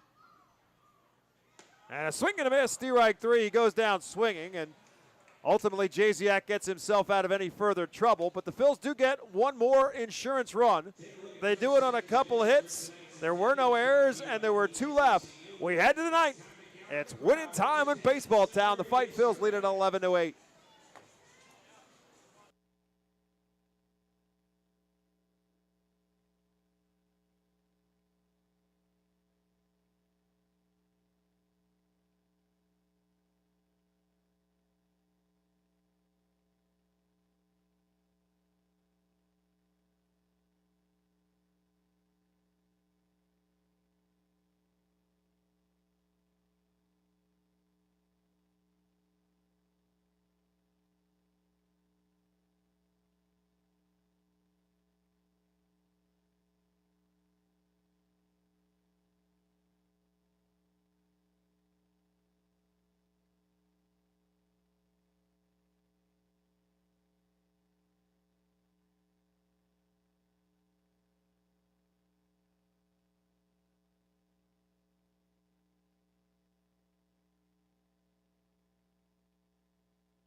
Tonight's attendance at FirstEnergy Stadium, 5,965. Thanks to our friends at PSECU for presenting tonight's attendance. PSECU is proud to be one of the largest credit unions in Pennsylvania. Well, as we said last inning, Tommy McCullum was up and loose, and he is in to try to lock down the save.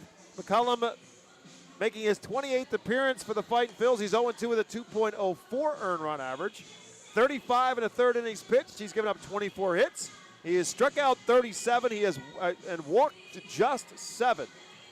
And his 6 saves are the team lead. Our Fightin' Phils team leader, presented by the Pennsylvania Army National Guard, is Tommy McCullum, and his team high 6 saves. So looking for number 7 here. It is a save scenario with a 3-run advantage for the Fightin' Phils here in the ninth. He'll face Joe Lampe, Guy Lipscomb, and Cameron Barstad. The 3 due up for Akron here in this ninth inning. And the first pitch from McCullum to Lampe is a bit high for a ball. Lampe 0 for 3. He walked and scored a run back in a 4-run second inning for the RubberDucks. And the 1-0 pitch is over for a called strike 1.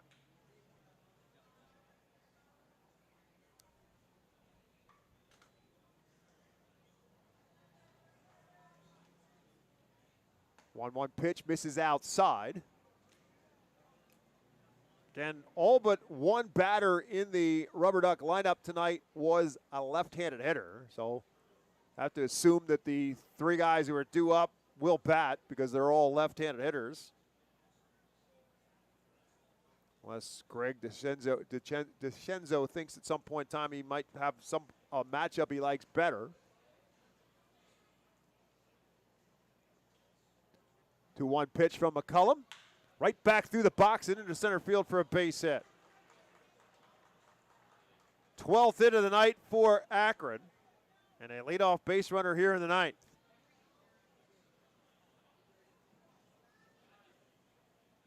Right fielder, Guy Lipscomb.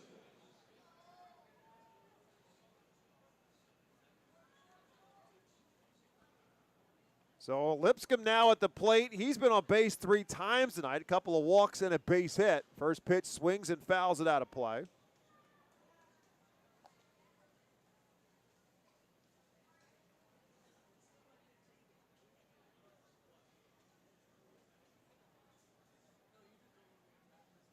Lipscomb struck out his last at bat. Runner takes off from first. Pitch is high. The throw down is not in time. Pretty dangerous spot there for Lampe. It's a spot where you better get the steal. You're down 3 runs here in the ninth inning. You need base runners. So if you're going to steal second base, you better be safe, and he is.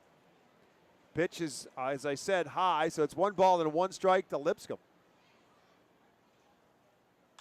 And this one fisted in left field, falling fast. Felix Reyes will field it on a hop. And with that, Lampe had to hold up to make sure it was going to drop, and he moves up to third base. So a couple of singles to get things started here for Akron, and with that, they now bring the tying run to the plate. And Cameron Barstad is the hitter, and guess what he did his first time up? He hit a 3-run home run. He is 1 for 3 on the night. With that 3-run home run, his 5th of the year back in the second inning.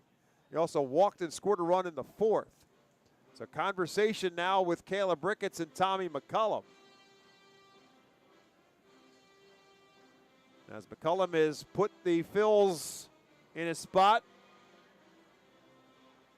of some nervous energy right now. Fightins have fought their way back, trailed by as many as 5 runs in this ballgame. They lead it by 3, but right now they need some outs.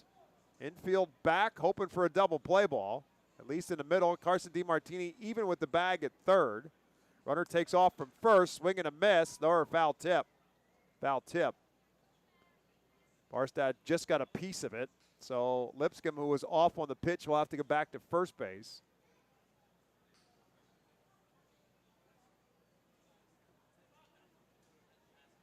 "14 hits for the Fightin' Phils, 13 for the RubberDucks. 0-1 pitch. This time the runner stays put. This one's driven into center field. Back goes Campbell. Back to the warning track. Back to the fence, and he'll make the catch. Lampe will tag up, and he will walk home. But Cameron Barstad took Dylan Campbell all the way to the fence for out number 1. Another RBI for Barstad, his 4th of the night. The Phils will take it for the out, and it's an 11-9 ball game now. Lipscomb has to return back to first base. And with 1 out, it'll bring up Tyrese Turner. He's had a good night as well out of the 9 spot. He's been on base twice with a couple of singles. First pitch to him is a bit high for a ball. He also had a sacrifice bunt back in the 4th inning, so officially 2 for 3 on the night with a run scored.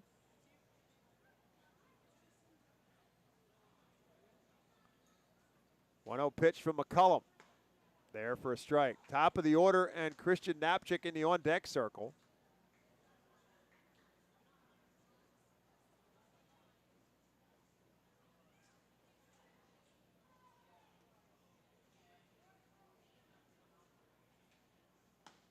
That's there for strike 2.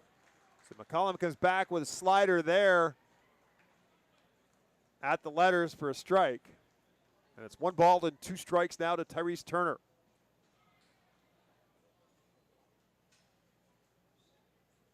Swing and a miss, strike 3. And back with a fastball that Turner swings over the top of for out number 2. And now the top of the order is the last chance for the RubberDucks in Christian Knapczyk. Knapczyk has had a couple hits on the night and also has walked and scored a run. Also a single and a triple and a 2-run triple at that. First pitch lifted, fouled on the third base line and out of play. Technically, Knapczyk has been on base 4 times tonight, the last one by way of a fielder's choice. His first game as an Akron RubberDuck. McCollum's 0-1 pitch, way up high, it's 1-1.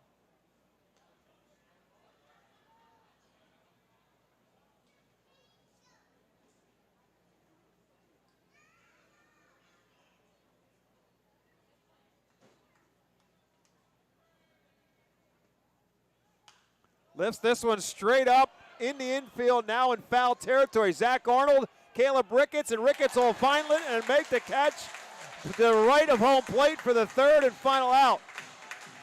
Caleb Ricketts did not see it initially. Zach Arnold was running in from first base to help out. Ricketts found it, squeezed it, and made the catch, and that will end the ball game. A comeback win for the Fightin' Phils. They win it by a final score of 11-9. We'll take a timeout. Back with our White Star Travel post-game show. Tell you all about it when we come back at the Reading Fightin' Phils Radio Network.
Tonight's postgame show is presented by White Star Travel, the official group sponsor of the Reading Fightin' Phils. Visit whitestartours.com for more information. Well, if you liked runs and you liked hits, you liked offense, tonight was your kind of ball game as the Reading Fightin' Phils hold off or come from behind and beat the Akron RubberDucks tonight by a final score of 11-9. It was a long ball game, but all in all, it turns out to be a very positive one for the Phils, and their winning streak continues. It's now 6 straight for the Fightin' Phils as they win this one tonight, again, by a final score of 11-9. Let's run through exactly what happened in this ballgame. Will Crow started for the Fightin' Phils. Trent Denholm started for the RubberDucks in a matchup of right-handers. And Crow ran into some trouble in the second inning. as he walked Joe Lampe with one out, and then Guy Lipscomb followed with a single. Cameron Barstead followed that up with a 3-run home run, his 5th home run of the year. And with that, the RubberDucks were on the board first. And Crow was not out of trouble in that inning, as after a ground out, he walked the top of the order and Christian Knapczyk at the plate. He walked, and Hanau then tripled off the center field wall to bring in Knapczyk and make it a 4-0 game. The Phils got one of those runs back in the 3rd inning as Leandro Pineda led it off with a single. He was then forced out at second base on a fielder's choice on a ground ball by Aiden Miller, who then stole second base and then came around to score on a base hit from Carson DiMartini. It was an infield single for DiMartini, but Angel Hanau, the shortstop who got his glove on the ball, could not hold it. Aiden Miller kept on running. DiMartini gets the single and the RBI. Miller scores the run to make it a 4-1 game. But Akron came right back in the 4th inning with another 2-spot, and it was control issues again that got Will Crow in trouble. He walked the first 2 batters he faced in Guy Lipscomb and then Cameron Barstead. The 9-hole hitter Tyrese Turner then laid down a bunt to put runners at second and third. And then Christian Knapczyk grounded a ball down the third base line and rolled all the way down to the corner for a 2-run triple. And Akron added back on their lead to make it a 6-1 game. But the Fightins began their rally right back again in the 4th inning as Caleb Ricketts hit a towering home run over the rack train sign in right center field for his 4th home run of the year. His 13th RBI of the year as well. That made it a 6-2 ball game. Akron again came right back to add on in the 5th inning as Ralphie Velasquez led it off with a triple.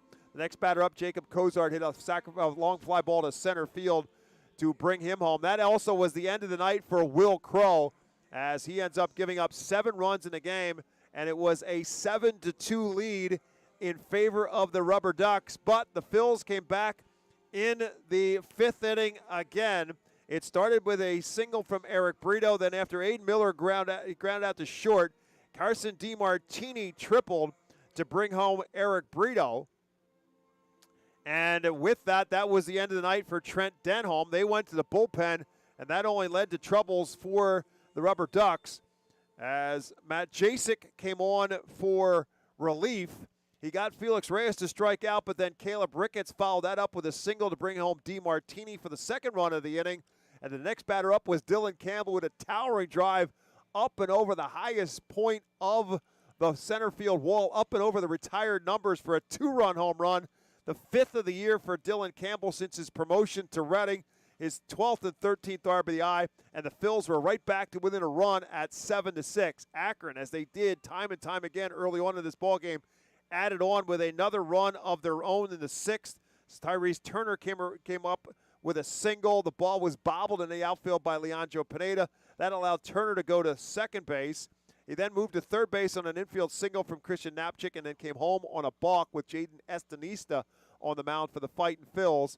That made it an 8-6 game, but the Phils' big rally came in the 7th inning. Aiden Miller started by getting hit by a pitch. Carson DiMartini was followed up by getting hit by a pitch as well. Felix Reyes was then at the plate. He had a rope down the third base line for a double. That allowed Miller to score, but the follow-up runner, Carson DiMartini, trying to score from first base, was thrown out at home as Joe Lampe fired it to Angel Hanau, the shortstop, who got it home to Cameron Barstead to apply the tag, and DiMartini was out at home for what was still an 8-7 difference in favor of Akron, but the Phils were not finished. With Reyes now at second base, Cameron Ricketts was at the plate. He singled. Reyes stopped at third base, first and third, and Dylan Campbell walked to load the bases. That was the end of the night for Morehouse as Nick Dunn, the next batter, struck out. And then Zach Arnold at the plate with Jack Jasiak on to relieve Morehouse. And Zach Arnold at the plate, and Arnold hit a drive into the right center field gap for a bases-clearing double. RBIs number 3, 4, and 5 for Zach Arnold since his call-up from Jersey Shore. His second hit of the night, and the Phils with a 4 spot in the 7th inning had captured the lead at 10-8 Akron did add on 1 run in the 9th inning as Joe Lampe singled. Guy Lipscomb followed it up with a single, and then a fly ball from Cameron Barstad to the fence in the outfield was deep enough to bring in Lampe with a run to make it an 11-9 game. But Tommy McCullum able to get the last couple of outs and preserve the win and pick up the save. So a very high-scoring ball game, whole lot of offense, but ultimately the Phil's bullpen did do a pretty good job. McCullum ends up giving up a run in the 9th inning, but all in all, between Estanista, Castellano, Dallas, and McCullum, they did do a pretty good job as Will Crow gave up 7 runs in 4 1/3 innings, but the bullpen comes along and ultimately pitches 4 2/3 innings. They gave up 2 runs, one of them being an earned run, so not a bad job at all by the bullpen, as they also struck out 6 and walked just 2. So the bullpen does its job, and as a result of that, the Phils pick up the win, their 6th in a row, as the good times keep rolling here for the Reading Fightin' Phils of late. After winning the last 5 games in New Hampshire, they win the first game of this series against Akron, and the Phils and RubberDucks will be right back at it again tomorrow night. The final numbers in this one for the winning Fightin' Phils: 11 runs on 14 hits and error, and they left 7 men on base. For the RubberDucks, 9 runs on 13 hits. They committed 2 errors, and they left 10 men on base. Emerson Castellano gets the win for the Fightins. He's now 4-1. Zane Morehouse takes the loss. He is 0-5. And as I said, Tommy McCullum picks up the save, his team-leading 7th of the season. Time of the game, 3 hours and 23 minutes. Played in front of 5,965 here at FirstEnergy Stadium. And the Fightin' Phils and RubberDucks, as I said, back at it again tomorrow night. 7 o'clock is first pitch. Pre-game show will get underway at 6:45 here on the Reading Fightin' Phils radio network and our flagship 830 WEU.com. And speaking of WEU, the Philadelphia Phillies and Cincinnati Reds will wrap up their 3-game series tomorrow on the radio on WEU. That is a 5:10 first pitch. If you missed it, the Reds did win Game 2 of the series tonight, 6-1. Bryce Harper, the lone offense for the Phils. He had his 18th home run of the year in the 9th inning for the Phils' lone run. And so the Phils and Reds will go tomorrow night, and Christopher Sanchez will get the start for the Phils as they try to take the series if they can win the game tomorrow night in Cincinnati. So the Philadelphia Phillies 4-game winning streak comes to an end in Cincinnati. The Reading Fightin' Phils winning streak continues as it reaches now 6 in a row. That'll do it for our coverage. Akron on the loss, by the way, now is 19-21 on the second half of the season. They are 62-46 overall on the season after a very successful first half of the year. Akron is now 19-21 in the second half, and with the win, the Reading Fightin' Phils are also 19-21. So trying to get back to that 500 mark in the second half, and the Phils, with their 6-game winning streak, getting that much closer. So that will do it for my broadcast partner, Jake Starr. My name is Bob McCool. Again, thanks for listening, everyone, on the Reading Fightin' Phils radio network as the Fightins win it. The final score, Reading 11, Akron 9. We'll be right back at it again tomorrow night. 6:45 again is the pregame show. First pitch is at 7. Better yet, as always, love to see you here at the ballpark. Have a great night, everyone, and thanks for listening.